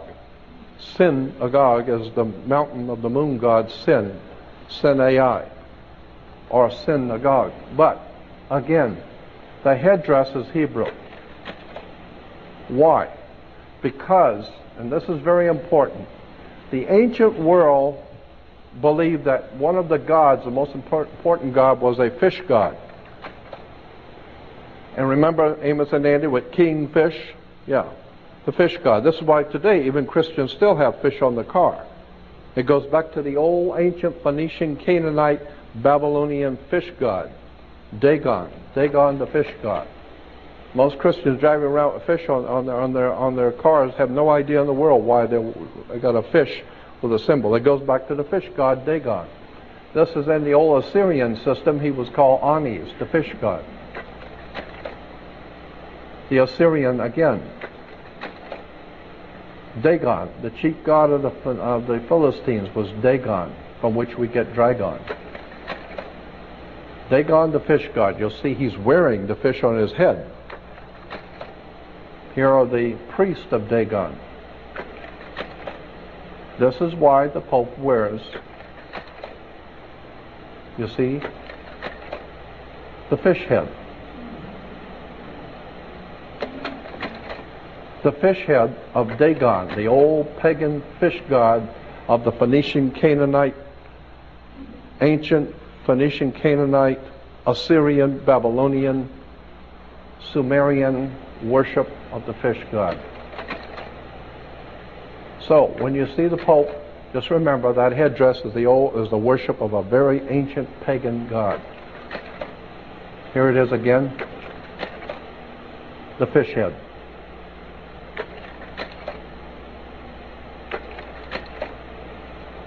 Here are the black robes.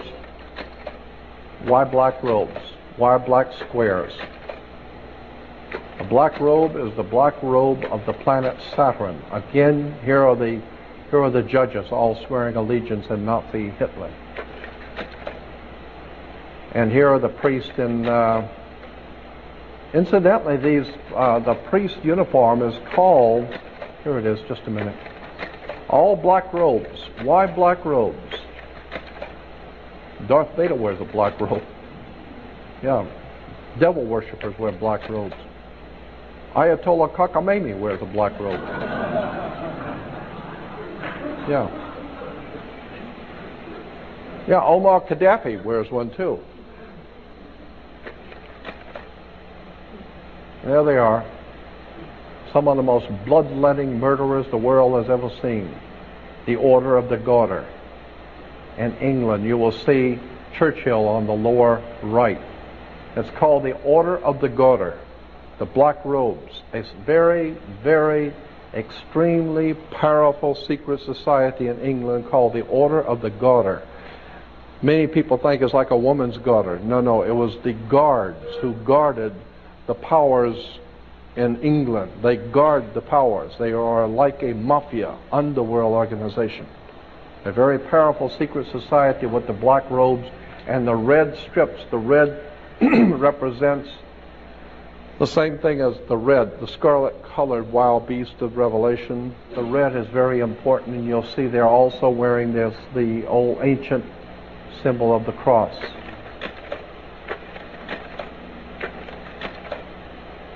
Yeah, Mussolini and the fascists, they also have black uniforms. This particular uniform, this particular robe the priest wears is called a Geneva robe. Geneva. The reason why it's called a Geneva robe is because the Vatican has dominated Europe for some 2,000 years, and Europe has dominated the world, and therefore international maritime admiralty law, the law of international banks, is based on Vatican canon law. This is why the Vatican has a Swiss guard. The Swiss guard the Pope. Why? Because it's symbolic. The Switzerland, which is the home of international banking, is guarding the Pope because he's the boss of all bosses. Michael Corleone goes to the Pope, right? Mafia bows before the Pope. International drug traders bow before the Pope. The Pope is probably one of the most fierce, diabolical people the world has ever known. I know. I was born and raised Catholic. I listened to my uncles who were federal judges. I listened to my Uncle Joe. I listened to the people I've read and studied for 42 years. The Vatican is a symbol of world criminal, world empire.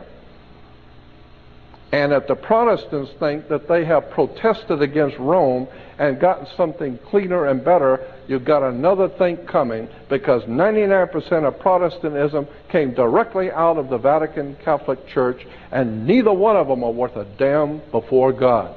Somebody had better start doing their homework and understanding that we have been misled away from the true and divine presence in the universe that men have called God. And I am totally committed to trying to help people to learn and see how these symbols have been foisted on us and we didn't even know it. You see, Heaven's Gate. Remember this idiot? Heaven's Gate. A gate is a door. I'll run through this very quick. A door or a gateway is an entrance to the realm of the dead. In the Shinto, they have the Heaven's Gate. And I'll run through this very quickly, but it's important. You'll see there's the sun door, the sun gate in Egypt. And the old Aztec, Mayas, and Incas had the Heaven's Gate, or the sun door. The universal belief that the sun door of immortality represented the monolithic gateway of the sun. There's the heaven's door, the heaven's gate, the sun door. Consequently, the whole concept of the sun door was to go through the door into the world of the dead, into the occult world beyond. Here's the winged sun door in the Hindu. The sun doors, this goes all the way back to the Akkadian, Babylonian, Sumerian belief that the gods will lead you through Heaven's Gate, or the sun door. There is the old Phoenician Canaanite god going through the sun door. Here in the Vatican, you will see a colorful ceremony at the beginning of the Holy Year where the seal is broken on the holy door.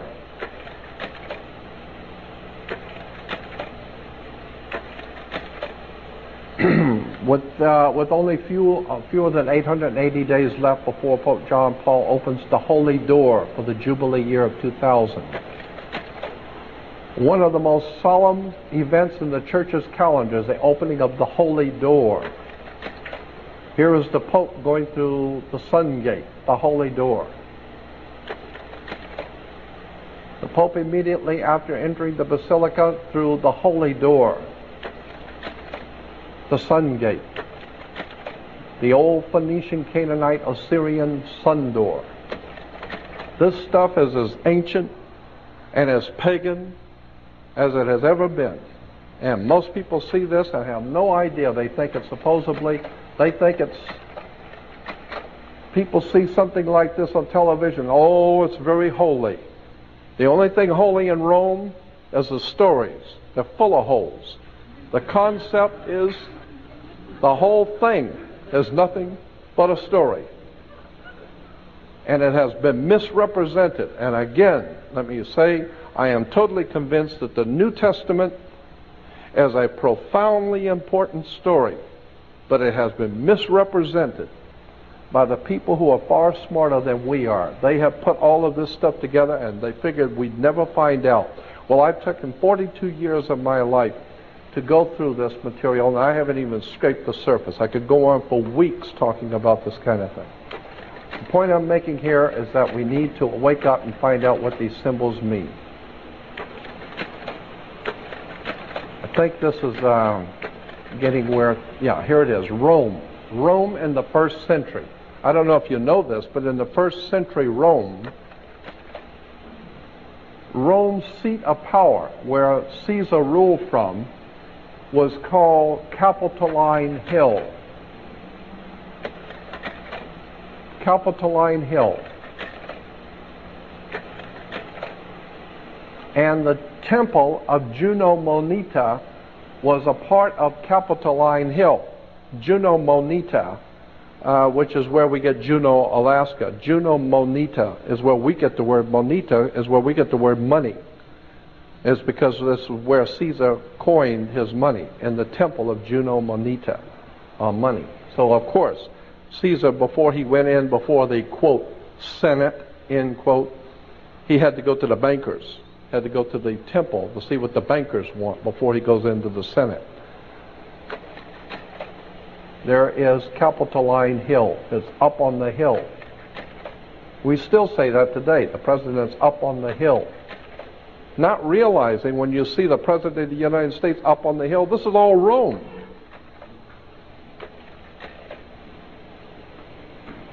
Okay. One last one.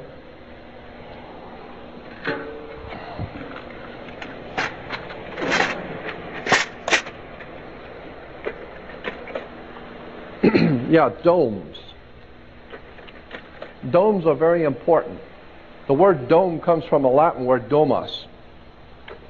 Domus gives us domesticated, dominate, Dominican Republic, domineering, domus.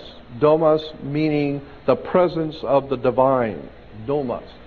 The presence of God, the presence of divine. Domus. And you find domes everywhere. Churches have domes. Religious buildings incorporate a dome. The Vatican, dome. St. Peter's, domus. Here we have from a publication showing Jesus giving the keys to Peter, the keys of heaven, the two keys. And you will see in the back the Vatican. Domus. So Jesus is giving the keys to Peter for him to rule through the domus. Now why is this important? It's because, in point of fact, the United States government has the same identical dome as the one in Vatican. Identical. It's because this government is dominated by international maritime admiralty law, the law of international banks. International maritime admiralty law is based on Vatican canon law. Vatican canon law is the law of banks and money. And consequently, that's why the Pope has a Swiss guard. Switzerland is the bankers of the world. Consequently, you need to understand what these symbols mean. Let's see if there's something else on here. No. Yeah, there it is, a mortarboard derived from a cap worn by Roman Catholic clergy. A mortarboard is now a symbol. The red square, yeah, these are squares. Here's the Pope bowing before a mafia. Yeah, you got to ask yourself, how come the Pope has to bow to get the square on his head? You better check this out and figure out, why does the Pope have to bow to politicians?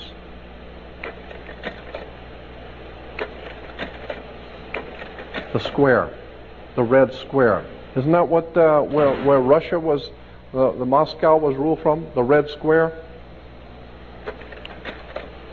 The red square. You find that in the Vatican, the red square. The Nazis used the red square.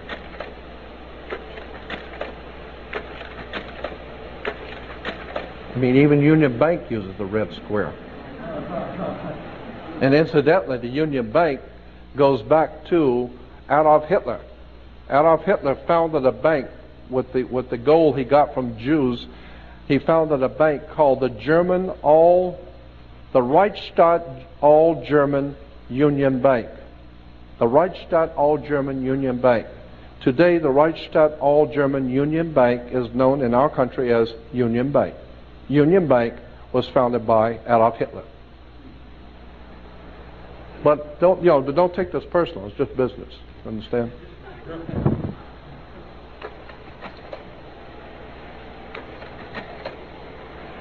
Here is a red shield,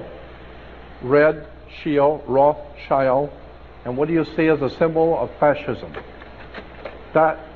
Fascism was an authoritarian political movement. The last sentence, it says, its name was derived from a fasces, a Roman symbol for authority consisting of a bundle of rods and an axe.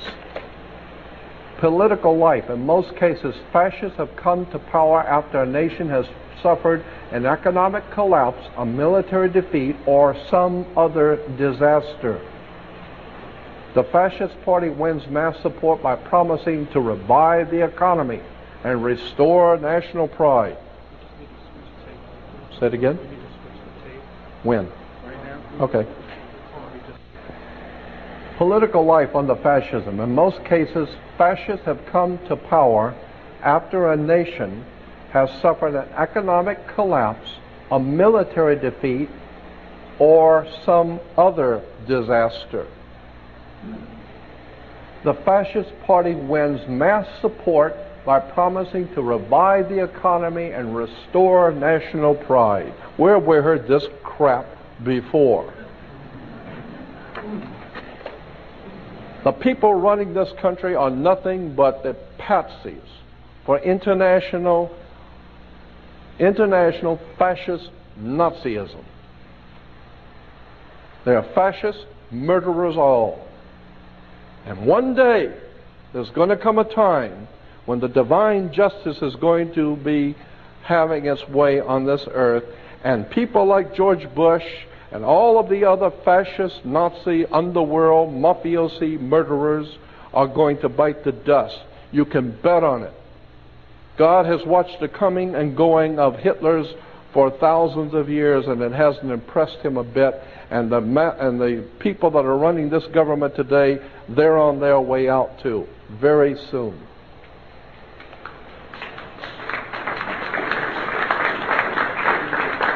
Personal liberty. Personal liberty is severely limited under a fascist government. Here's a fascist.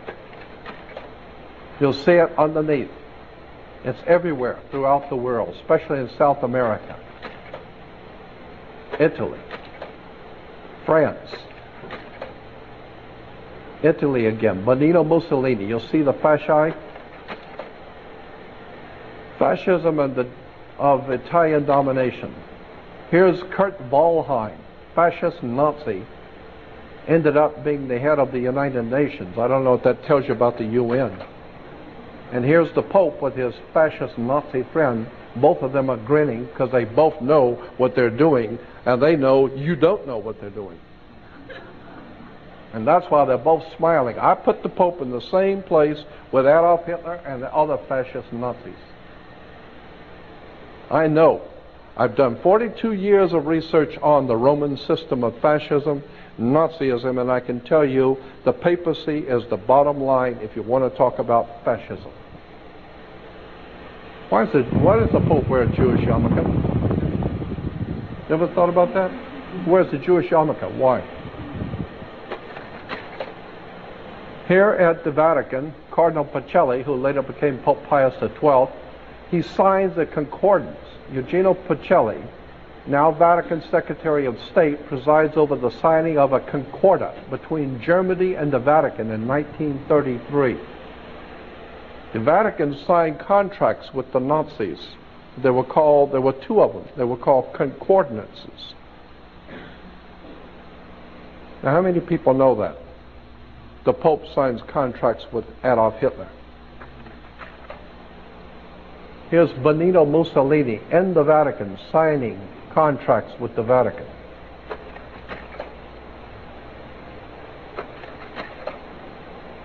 Again, here's another cardinal meeting with all of the fascists on the left. Here are the priests hailing Hitler. Here's Pacelli. Now here's the Cardinal Nuncio, Papal Nuncio in Germany, talking to Adolf Hitler. Again, the fasci. Here it is on American coins, the fasci. Here it is in Rome. Take a good look at the fasci on that symbol. Here it is in America. Here it is on the American dime. It's a traditional symbol of republicanism, a fasci as its symbol. Yeah, Republicans have always used the fasci because they crawl on their knees before the Pope and the mafia. You see on both sides of the podium, fasciites. That's a fascite. And you'll see it with the president and on both sides of the podium.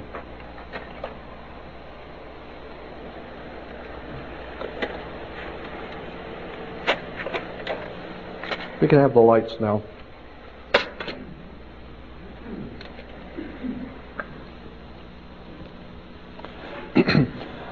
So in conclusion, let me say that what I'm trying to do is alert you and make you aware of the fact that the entire world operates on symbols, words, terms, emblems, national coats of arms, halotry, flags.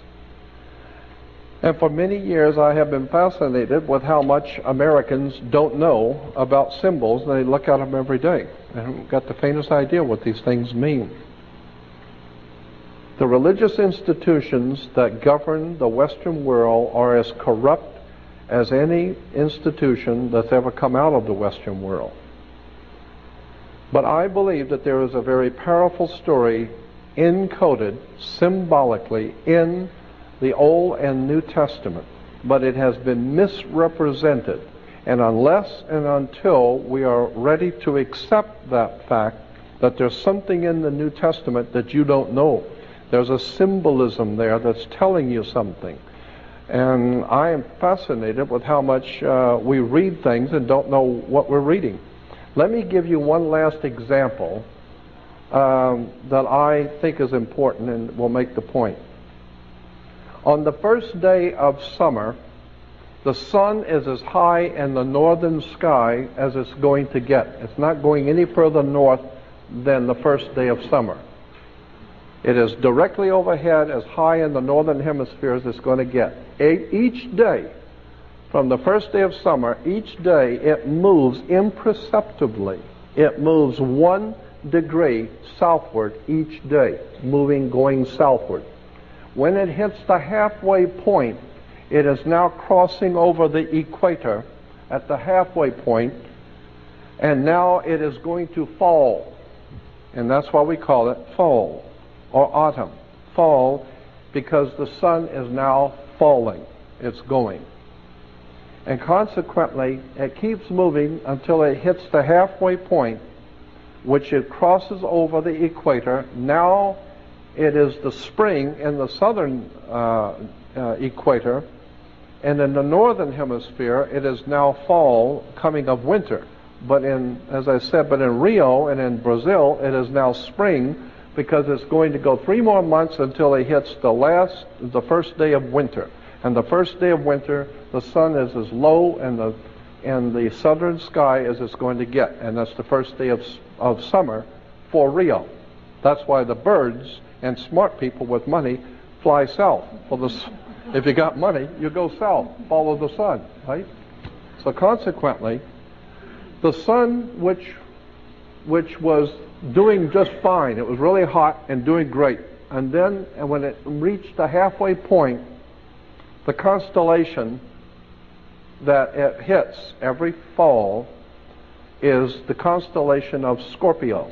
Scorpio is the constellation that begins autumn, and therefore it's this kiss of death. The scorpion has kissed God's son, and now he's going to be led to his death in Capricorn.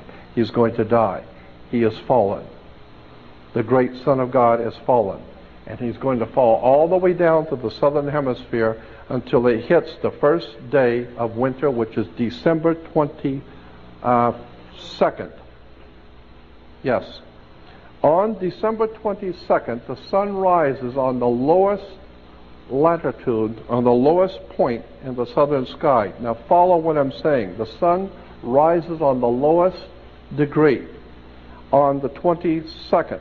On the 23rd, the sun rises on the same identical degree. It's so perceptive.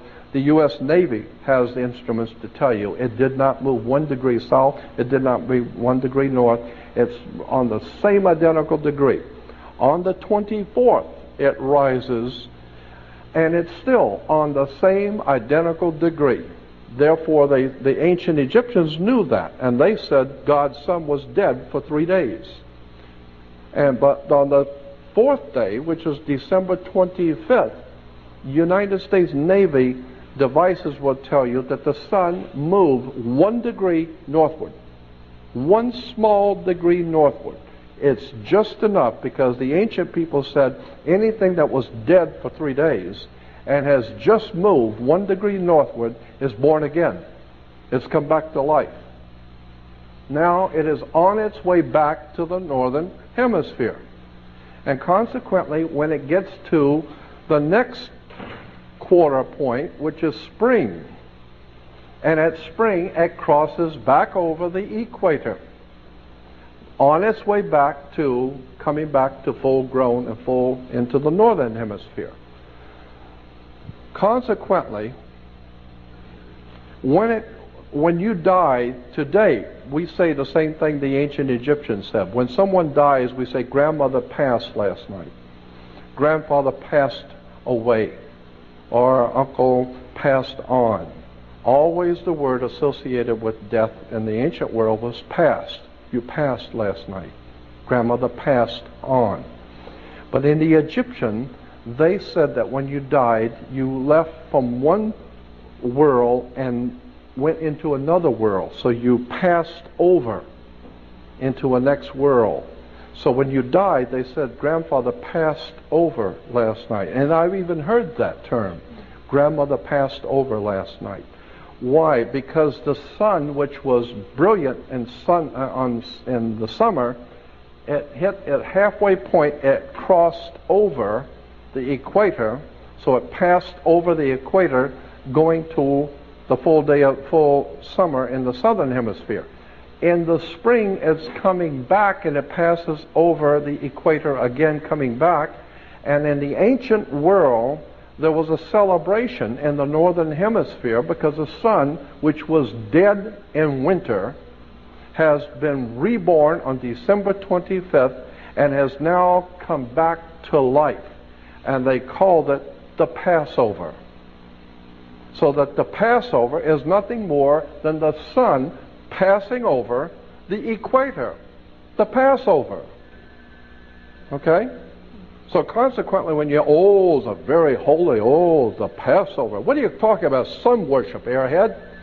Wake up. That's all it is. It's just worship of the sun. Passing over. And so consequently, the Passover happens on the first week of spring. Well, isn't that strange? That it would happen in the first week of spring. Now, of course, Christians would not want to have anything to do with this because this is the Jewish celebration of the Passover.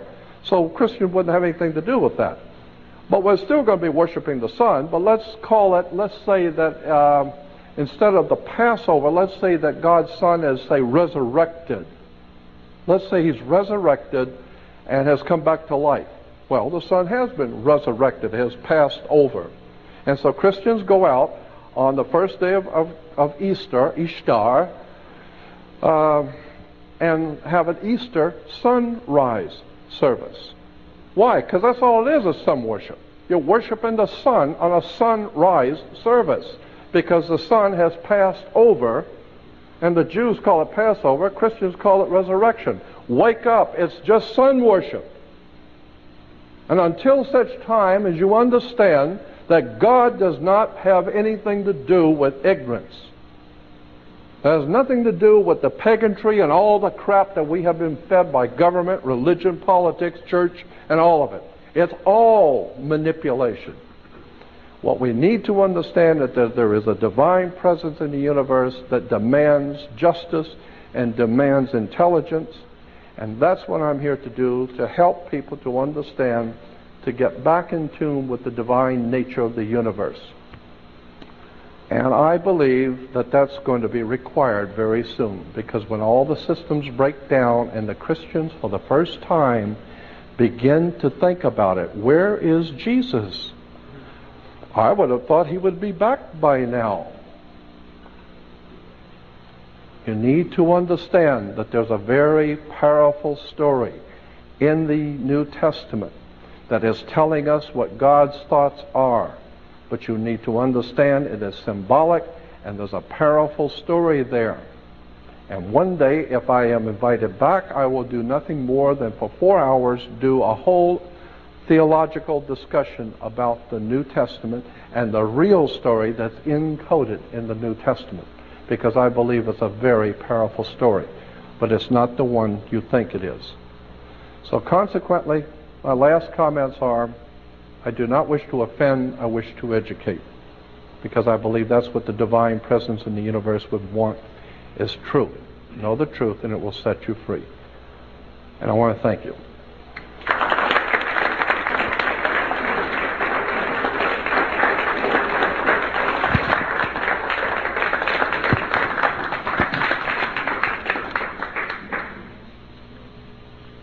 Oh, do we have any questions? And of course we do. Okay, let me get my mic.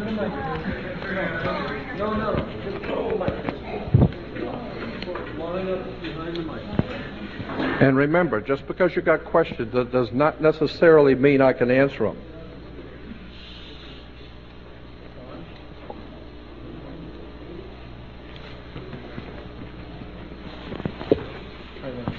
Oh, thank you. Thank you. Jordan, you've answered two very important questions tonight. I now know what who Ohm refers to, OMM, in the movie THX 1138, who George Lucas very cleverly put in as the god of that whole society that they talked to and who they addressed. And I also now understand why there was a dome in the original Daystar story. And I now know why that was not allowed to ever make it to the screen. And you told me it probably wasn't ready. There was something missing. I now know what the dome means.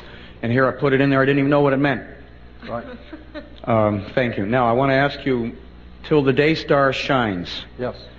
Can you talk a little bit about what Peter meant when he wrote that? And the day star rises in your heart. Mm-hmm. Peter said to continue until the day star rises in your heart. The word day star, Lucifer. Lucifer is the day star. Lucifer is nothing more than the planet Venus. Go look it up in Encyclopedia Britannica. Lucifer is Venus. And Lucifer, being Venus, was the light bringer. And the ancient Roman religion, that's actually based on the ancient Egyptian, just in the morning, the early morning, the priest in the city of On and all the ancient priests who were sun worshippers would go out at 4 o'clock in the morning, 3:30 to 4, and face the east, and when they would see the planet Venus rising, it's a beautiful, if you've ever been up at 4 o'clock in the morning to see Venus, it's magnificent. It's a beautiful, bright sky and the light in the sky. And the ancient peoples realized that when you see that star rising, the sun is right behind it. So it announced the coming of the sun. So it was a beautiful announcer, for the sun was coming. And so it was called Lucifer. Lucifer was the bringer of the dawn, the bringer of the light. And it's called the day star. The day star is the star that brings the day. Day star. Lucifer is nothing more than the planet Venus. Period. Go look at any encyclopedia, go look up in any reference work, I don't care if it's Catholic, Protestant, any Bible reference work, it'll all tell you, all of them, they will tell you Lucifer is nothing more than the planet Venus. But it's highly symbolical, and it means something. It means that light is coming into the world. But the scripture says that the light came into the world, but the world was not worthy of it. Intellectual and spiritual enlightenment is trying to tell you something. And what happens when somebody is intellectually enlightened and trying to teach you something? If you're sleeping in bed and you're sound asleep in bed and someone lights up a 600-watt bulb next to you, the first thing you're going to do is turn away. Why? Because it hurts your eye. You don't want to see it. And then you're going to be mad that somebody did that to you and woke you up with a 600-watt bulb. Why? Because intellectually, someone who is brilliant, who's trying to enlighten you, and you've been sleeping all your life, you're going to be offended that somebody has now caused you to have to think and giving you enlightenment. So So consequently, that's what we see all the time. I don't want to see it. I don't want to hear it. Lucifer is nothing more than the day star that brings the day. And it's been misused and misunderstood. Is there a virtuous day star? Oh, yes. Thank you. Yeah. Symbolically, there's a very powerful story in the symbolic symbolism of Lucifer, the day star, who brings the light of day. It's a very interesting and very important story, yes. We'll talk about it later. I just want to thank you for all this symbolism, because I'm really into it because of my art background and Flower of Life. But I just wanted to ask you quickly about, I heard somebody mention on the radio about the Twin Towers, about Gemini, something about the Gemini, the stars, the twins. Twins Yeah, you saw for the that thing on Gemini, the and twin also symbol. 9/11, huh? Yeah. The twin phallic pillars, too, I was showing you. Yeah, right away I thought it said Twin Towers when That's you were it. showing all the phallic signs. But I wanted to know if you could add anything on to that, and also the 9/11. Yes, I will say this, that we today in the Christian West believe that astrology is all of the devil, and actually the word devil is nothing more than the D put in front of the word evil. You write evil and put a D in front of it, it becomes devil. Devil, evil, and God is actually taking one of the O's out of good, and it becomes God. God is good and devil is evil. It's just use of words. But in point of fact, there is a very powerful symbolism in this double phallic symbol. And so what I'm saying is that we've been given to believe and understand that astrology is evil, is of the devil and all that, and have nothing to do with it. Why? Because the church does not want you to discover the name of the tomb. The church does not want you to discover that for as far back as the human race goes, the kings, the rulers, the princes of the earth, all of the intellectuals, all of the most important people in the world know that the whole universe operates around the God's divine plan of the ages. It's astrology is from God. That's from the Bible. And consequently, until we have the proper respect for original astrological concepts, we're never going to figure out what these symbols mean and why we're in the trouble we are today. Astrology is a very powerful symbol. And it was used by the ancient Hebrews, it was used by the ancient Christians. And why do you think you have in the Bible, the Old Testament, the 12 brothers of Joseph, and the 12 tribes of Israel, and the 12 apostles? What are you talking about? 12, 12, 12. Why 12? It's the 12 signs of the zodiac, the 12 hours of day, the 12 hours of night. God's Son, that's why 13 is an unlucky number. God's Son, with His chosen 12, is a divine number in heaven, 13. So consequently, the whole of Western civilization is based, all religion is based on astrology. We just don't know that. And that's why the church has told you have nothing to do with it, because they don't want you to know the real truth. We need to understand astrology is the basis for all religions in the world. And then the 9/11, The 9/11, I could get into that too, but another time? yeah, another time, because Okay. it would require too much. Okay, thank you. Yeah. The only thing I would say is that my phone number is 505-9911. 9/11. That's my new phone number. 505-9911. 9/11. Anyway.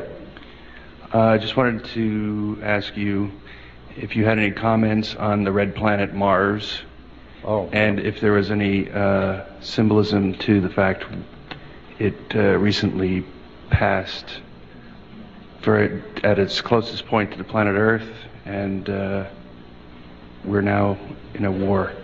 Yeah, let me say this. That opens up a whole can of worms, because I met many times, but I met up in Oakland. About 4 or 5 years ago, I met up in Oakland with about 8 other people. It was a secret meeting I was invited to. And for 3 days and 3 nights, we were all enclaved at the hotel. Richard Hoagland was there, Richard, myself, and there was 6 or 7 other people. And what we did is we paid for the restaurant in the hotel. We paid, all of us chipped in and paid for the particular table in the back of the restaurant for 3 days. We took it over and commandeered it for 3 days. And the idea is that the 8 or 10 of us, whatever it was, would sit there from morning till night and go through each other's work. Richard Hoagland sat right with me for 3 days and heard all of my material, heard it all, and we talked about Mars, and he divulged a lot of stuff that he's never talked about in public. And that was a very fascinating time. Incidentally, he went on Art Bell and was talking about all the Masonic symbolism at NASA and all that stuff, and that was my stuff. I'm the one that told him that. And I called him after I heard him on Art Bell. I called him and said, I told him, I said, Richard, it was great, sensational. I said, where'd you get all that information? He said, oh, well, I got it from you. I said, you got it from me? 3 hours I sat and listened to you on Art Bell. I didn't hear my name. Did I hear my name? I was wondering where you must have got that from. I thought we had an arrangement. What we said up there in San Francisco, up in Oakland, was not ever to be discussed in public. Right? So I'm the one that brought David Icke to America, incidentally. So if you like David Icke, I'm the one that brought him here. If you don't, I'm the one that brought him here. And I'm not very happy about that. I'm very unhappy with David Icke. But anyway, Thank you. Yeah. I brought David Icke to America. And I financed him to make him a star. I seen the day he doesn't even talk to me. Doesn't even say hello. But Mars, yeah, I think that there's a whole story about Mars that has not been told, and it's going to come out, that there might very well be life there now. Do you know that Tom Van Flander has a website, and he's one of the most legitimate, de jure, real physicists, plasma physicists in the world today, a very important man. And he has on his website pictures of artifacts on Mars's surface that I've never seen before. He's got pictures, actual zoomed-in pictures. And you got to remember, Tom Van Flanders is a very important man in the world of science today, and he's got pictures of cylinders on the face of Mars going into the Earth, into Mars and coming out. They're like a subway system, and it's like plastic or glass, and you can see the wrappings around, some kind of material wrapped around these cylinders. They must be huge, but they come out of the surface of Mars, they go back in, they go behind huge mountains and come back out and go back down again. It looks like a subway system. And when you look at this thing, you tell, what the hell is a subway system doing on Mars? And in this article, he's saying that there are many things that NASA has known that's on Mars that they haven't told you yet. Subway systems, and this is very highly technical, the way he explained it, to be able to do what whoever this was that did it, to be able to build around mountains and sweep down into the ground, come back out over here, go around the mountain over here and come back in. Who knows how to build subway systems like that? And you can see through them. You can actually see through them. So they're either plastic or glass or plexiglass or something. I think that there's a lot more going on the planet Mars right now, and there may even be a civilization there now watching us. Maybe that's where we came from originally. I've sat with I sent Zecharia Sitchin around the world, I think 6, 7 times. I sent him to Egypt, I sent him to Mazatlan, I sent him to Turkey, I sent him to Israel, I sent him to Egypt. I sent Zecharia to 7 countries of the world. I did it personally. I sent him. And I was going to do a 13-week mini-series with Zecharia. And Zecharia is sensational. I love him. But I did a contract with Zecharia where my company in San Diego was going to finance a 13-week mini-series we were going to sell to PBS. And he agreed to do it. And we sent him to 7 different countries. And then the poor mentally deranged moron that I was working with that held the checkbook decided one halfway through the project that she didn't want to finance it anymore. She didn't want to do it anymore. That's it. And I had to call Zechariah and tell him, Zechariah, you're not going to believe this. You know, this woman has pulled out on us at the last minute. She's got the money, but she just decided she didn't want to do it anymore. And of course, my feeling is Zechariah Sitchin, he doesn't care. I mean, hell, I sent him around seven countries of the world and sent him to all the best hotels and financed him and sent him all over the earth. Hey, if you got any other brilliant ideas, give me a call. I mean, he wasn't offended. But there's all kinds of people that I have been in contact with for many, many years behind the scenes that I've never told anyone. And 12 years ago, I produced a video called Matrix, Matrix of Power. And I got all kinds of phone calls from Hollywood stars, from all kinds of motion picture people, talking to me, oh man, a sensational idea of a Matrix, a Matrix of Power.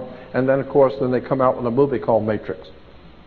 You know, so I've been on the cutting edge of this stuff for many years, and I have Goldie Hawn and Kurt Russell used to get my stuff out in Santa Monica at the Mandela Books, and some of the stuff that was in my old basic slide presentation ended up in one of the movies called Stargate. I've been supplying Hollywood, and I know I've been doing it because I get phone calls from big name movie stars saying, oh, that was sensational. Well, we ought to make a movie on that. And then a year or two later, there's a movie on it. And so last time I got a very important movie star called me and said, oh man, your stuff is sensational. I love it. Got all of your tapes. And I said, do you really like it that much? Oh, yes, sensational. I said, did you ever send me a check? You know, you ever thought about cutting me a check? Oh, no, well, no, there's no problem. We'll do that. Yeah, I'll get around to that. No, I've never received a dime from anyone. Not even a thank you.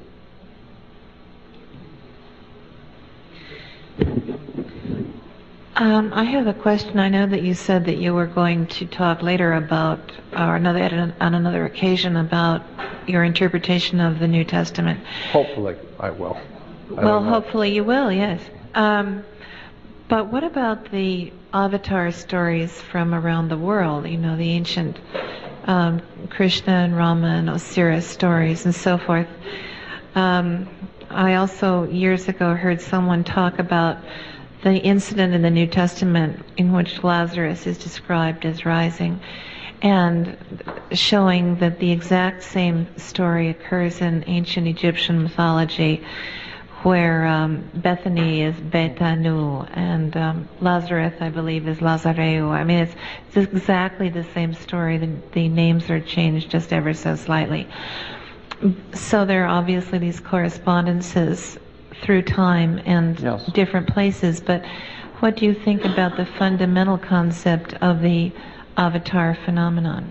I think that Manly P. Hall said it best. He explained that whole thing in a lecture once, where there seems to be a divine mandate in heaven that in all periods of darkness, when there seems to be darkness encroaching on the human family, that the spirit of the universe calls out individual people and your spirit is moved to do something to help your fellow man, to be a teacher. And so there have always been teachers who have been called in the last and final parts of a dark time on the earth, where the universe puts it into certain people's hearts to be like an avatar, to be like a teacher. Well, we don't have any problem talking about Isaiah, Jeremiah, any of the prophets of old, and Joel and the Apostle Paul, but to bring it down into modern day, now that's different.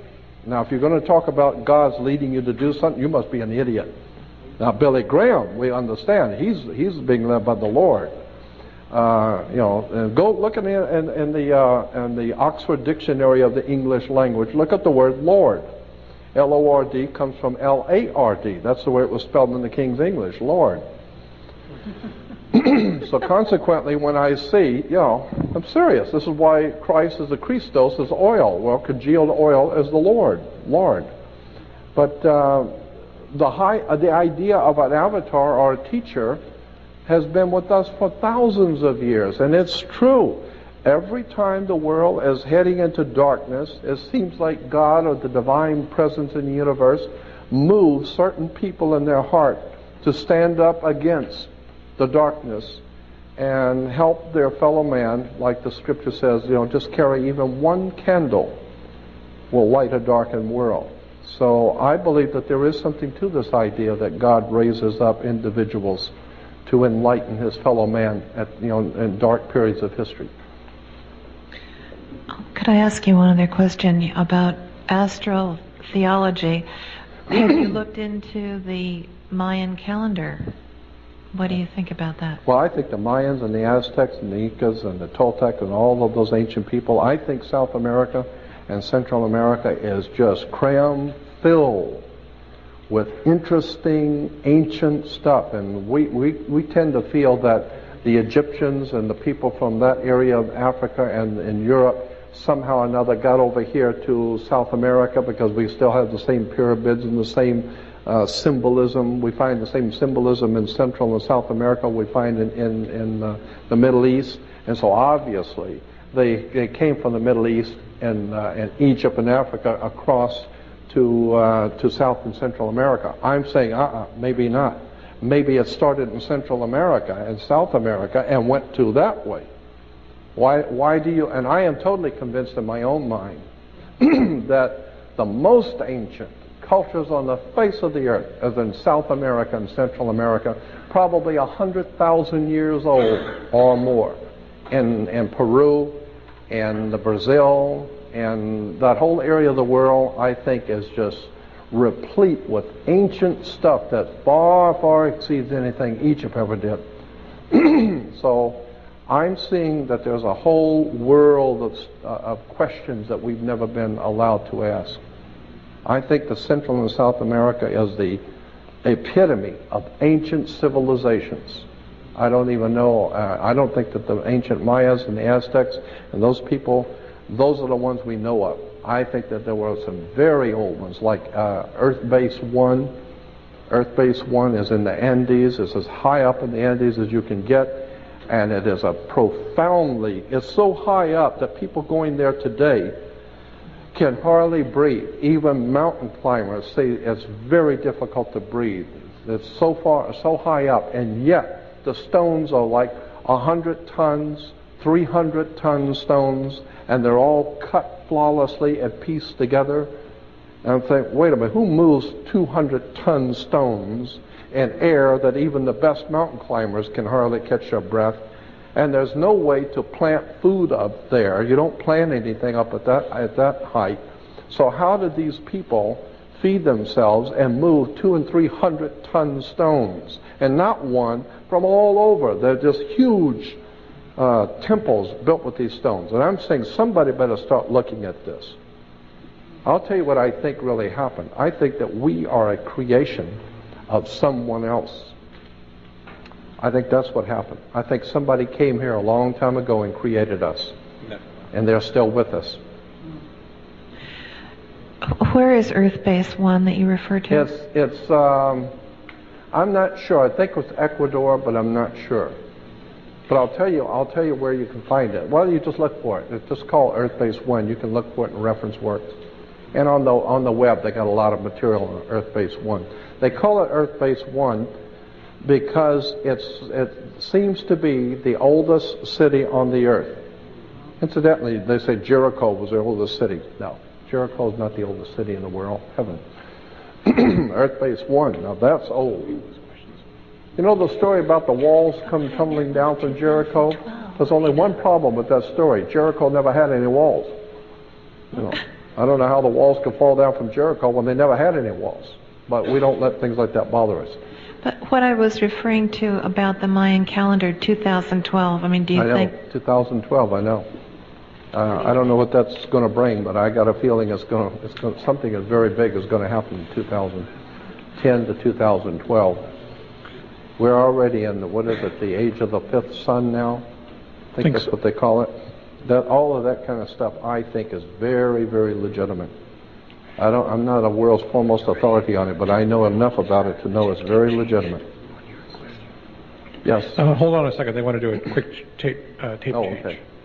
So then I got my 2 questions. I'll drink to that. Okay.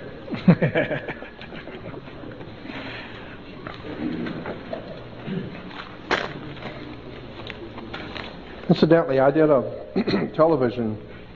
I've done quite a few here lately. I did a piece for Discovery Channel. I did one for Learning Channel. I did one for Arts and Entertainment. I did one for CBS. Okay. We're rolling. Oh, okay. All right. I was just going to tell you something that happened on that. Well, go ahead, and then I'll ask my occasion when I was working for. That kind of points up what the networks are all about. Well, let me just tell you very quickly. I was hired to do 3 of a 4-part series. The 4th one I didn't work on, but the 3 I did. And the 4th one was, or the one I did not work on. You may have heard about it. It's called The Incredible Discovery of Noah's Ark on CBS. I did not work on that one. That was the 3rd in the series. The first 2 was the Ancient Mysteries of the World Part 1 on CBS and Ancient Mysteries of the World Part 2.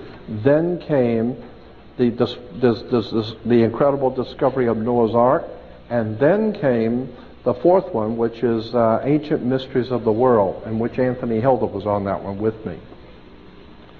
But the 3rd one in line I did not work on, happily, because there were a lot of lawsuits and a lot of bad blood because of that, and the production company out of Utah went broke because of it, because of the lawsuits. And the reason why is because a lot of atheists and agnostics and humanist organizations and people around the country got really upset because CBS did not put a disclaimer saying that this is just entertainment. We didn't really find Noah's Ark. But they didn't do that. They said the incredible discovery of Noah's Ark. And they went on to show, here's the pictures of Noah's Ark, and it was so ludicrous, it was so incredibly ludicrous, I was laughing at it. It showed the guy taking a picture of Noah's Ark, and then it said, but he fell off the ledge, and they couldn't find him because he died in the snow, and so that's why they don't have the camera in the original picture. And I'm thinking, well, if you don't have the original picture, what the hell are we looking at then? You know, and well, what are we looking at if you don't have the original picture? And so consequently, I was called back to work on the 4th one, and so I asked the field director, I said, did you guys got a lot of heat from that last one you did on the Incredible Discovery of Noah's Ark? He said, yeah, a lot of lawsuits and a lot of stuff. And I said, did you guys really find Noah's Ark? And he said, come on, this is America. You don't have to be intelligent here. This is just entertainment. You know, this is America, my God. This is not Europe. You know, you don't have to be intelligent here. You just tell the people what they want to hear. And I thought, wow, that's you know, that was over dinner with the whole crew. And I asked him, you really find, he said, come on. We tell the people what they want to hear. This is CBS. It's just the money. It's just a business, okay? We tell people what they want to hear. So that tells you something about CBS and the rest of them. Well, it's Hollywood. Touche. So what's your question? Okay. My old friend, my good friend. First one, I want to make a note about Darth Vader. He's also Lord of Sith, S-I-T-H. Good. So I follow the Star Wars stuff, so I figured I'd want to give you that pointer there. Throw that one in, okay. So it's documented now. My first question is regarding Isis, Ra, Elohim. Yeah, El. Yeah, Isis, Ra, El. El, okay. Isis was a feminine principle of wisdom in Egypt, spelled I-S-I-S, Isis. Then the coming of one of the pharaohs changed the worship of Isis to the worship of Amun-Re, Amen-Ra, which is incidentally why Christians still say Amen at the end of the prayer, because they're sending the prayer through God's Son, Amen-Re, Amun-Ra. Amen.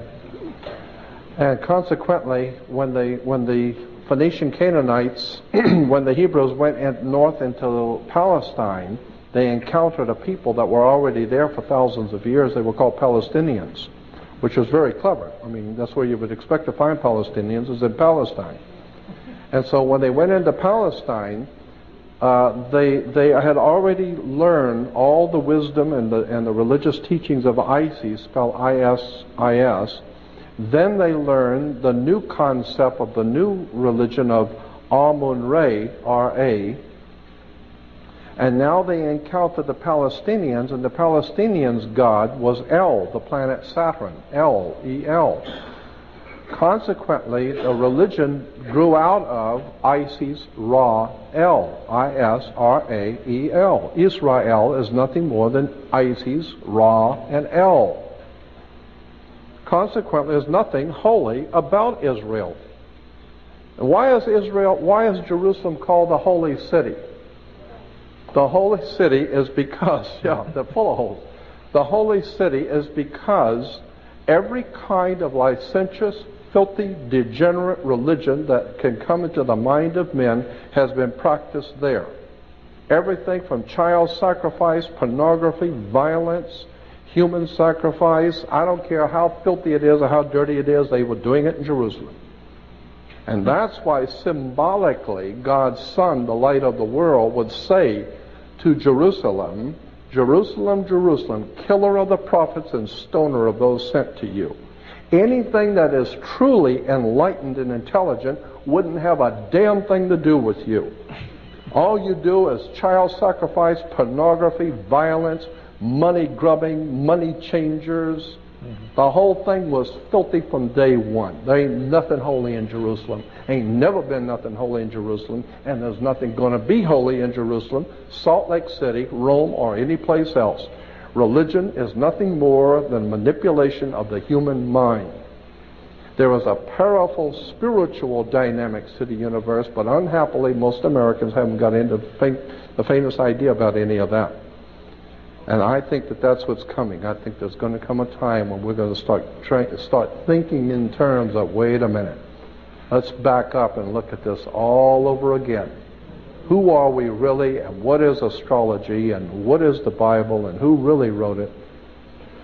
And that's what I'm hoping to do, to be able to enlighten people that there's something else going on we haven't been told. Yes, what else? And the final thing is, a friend of mine wanted me to ask you, where does the Jesus, the oil Christ, story actually fit then? What is or who is Jesus Christ to you, or is your understanding of these things? Well, Christ is merely oil, and oil was used to anoint kings and princes, and all of the ancient world. All the ancient world always anointed their kings and rulers and princes with oil. They poured it in the head of the kings and princes, and therefore you were anointed.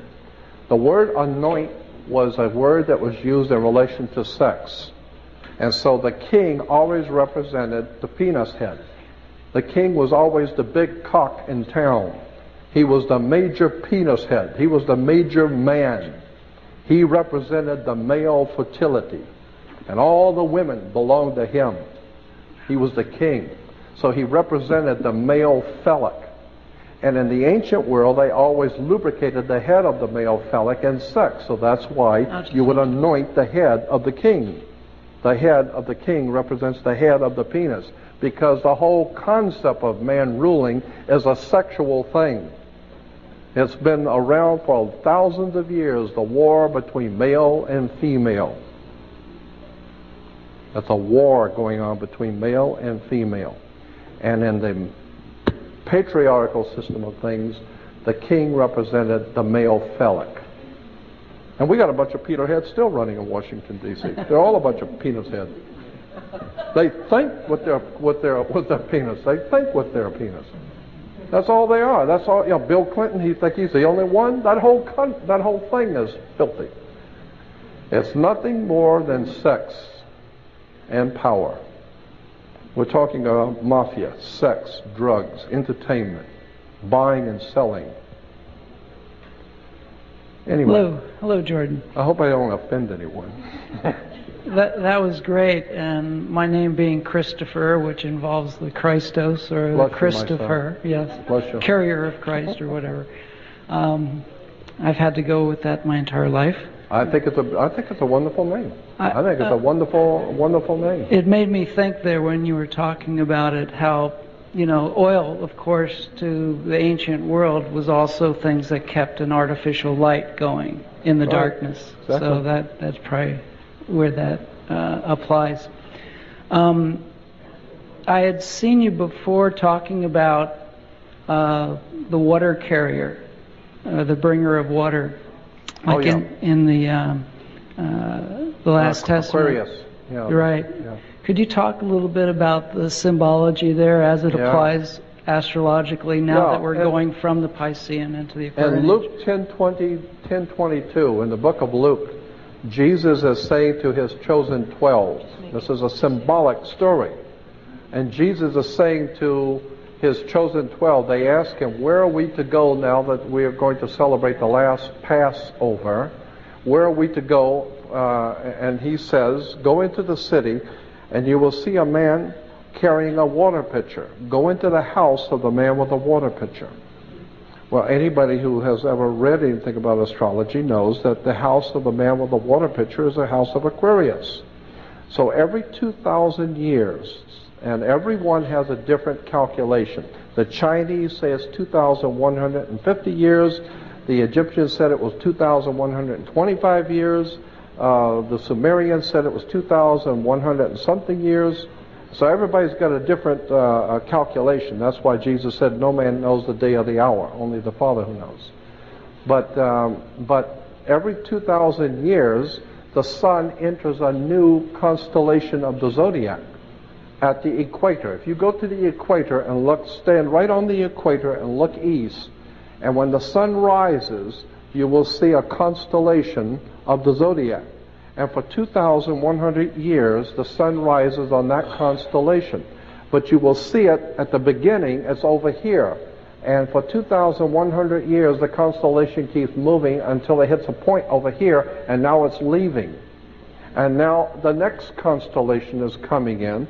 So every 2,100 so years, the next constellation moves in. So God's Son is our risen Savior.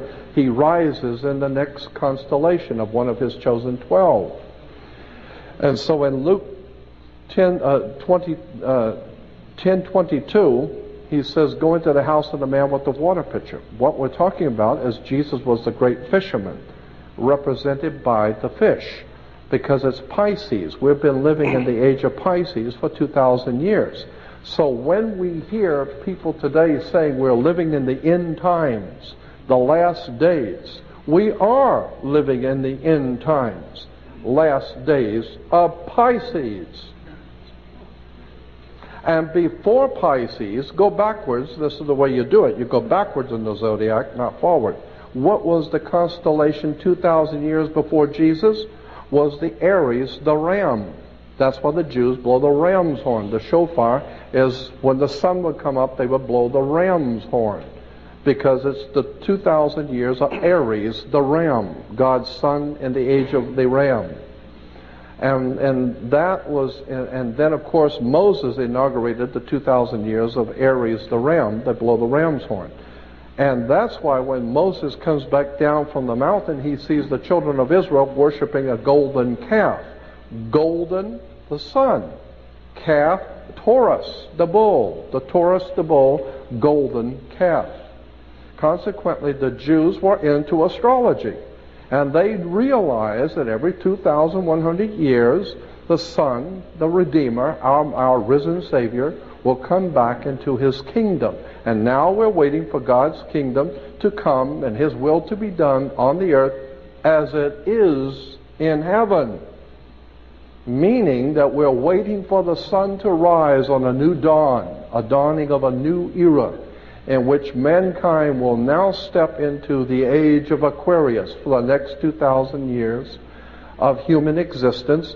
The Bible is replete with this stuff, and all you got to do is spend hours and days and weeks at the seminars and the seminaries and talk with the rabbis, and they all tell you, of course, that's what it's all about. I had one of the highest ranking rabbis in America. I'm not going to give you his name because people will see this, and I don't want them calling him. But he's back in Massachusetts. He's probably gone now. This is many years ago. But we used to talk about this. He was a head of a very powerful rabbinical association. And I used to ask him, I said, Rabbi, tell me the truth. Was there an Abraham, Isaac, and Jacob? I mean, did these people actually live? And he said to me, look it, you've got Isis, Osiris, Horus. You've got Brahma, Vishnu, Shiva. You've got Father, Son, and Holy Ghost. Hey, we're Jews. We've got to have something too, right?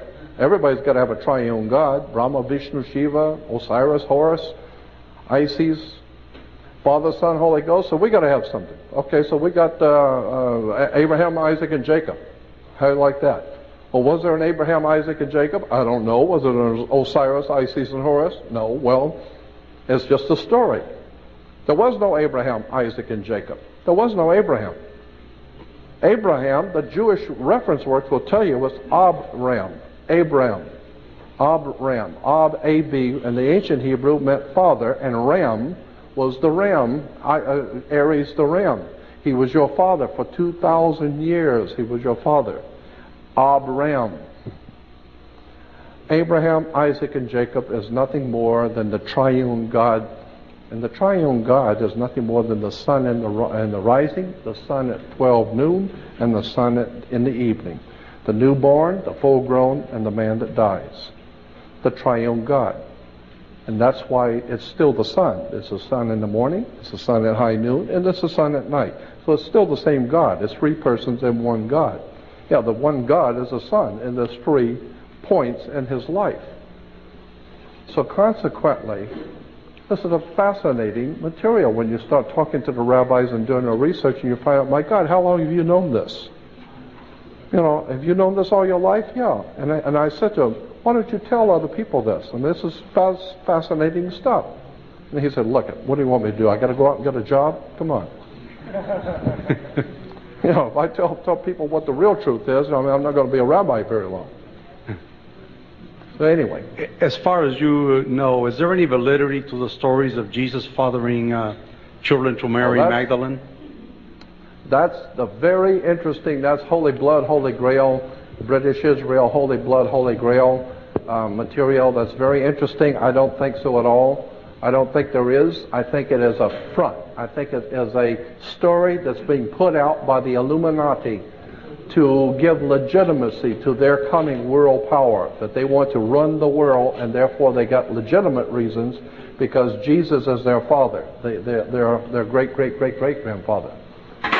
So I don't think there's any validity to it at all, but I do think British Israel Freemasons are using it. The British Israel philosophy is nothing more than a front for a group of men who think they're going to control the world, and they're trying to lend legitimacy to it by saying that Jesus fathered them. I know that whole story. Believe me, I've been following it for years. It first came out to my attention from Holy Blood, Holy Grail with Agent Leon Lincoln. But my God, since then there's been about 25 books written on that subject of Jesus fathering children. I don't believe it for a minute. I think it's a front story. I think it's a cover story for the Illuminati who's trying to take over the world and make themselves look legitimate. They're nothing but scum as far as I'm concerned. Jordan Maxwell, please give him a hand. Thank you, Jordan. Thank you. This guy could go on for weeks with this stuff, and sometimes will, unless he's... I'm assuming that I'm through here. I guess that's what... yeah, we've just given you the hook here, kid. Listen, thank you for showing up on Rose Bowl night. Thank you, Wendy, for carrying on. The Joan of Arc, when the country is at risk. If it wasn't for her, we wouldn't be here tonight. Give Wendy a hand, please. God bless. And Happy New Year to you all. And good night. And good night.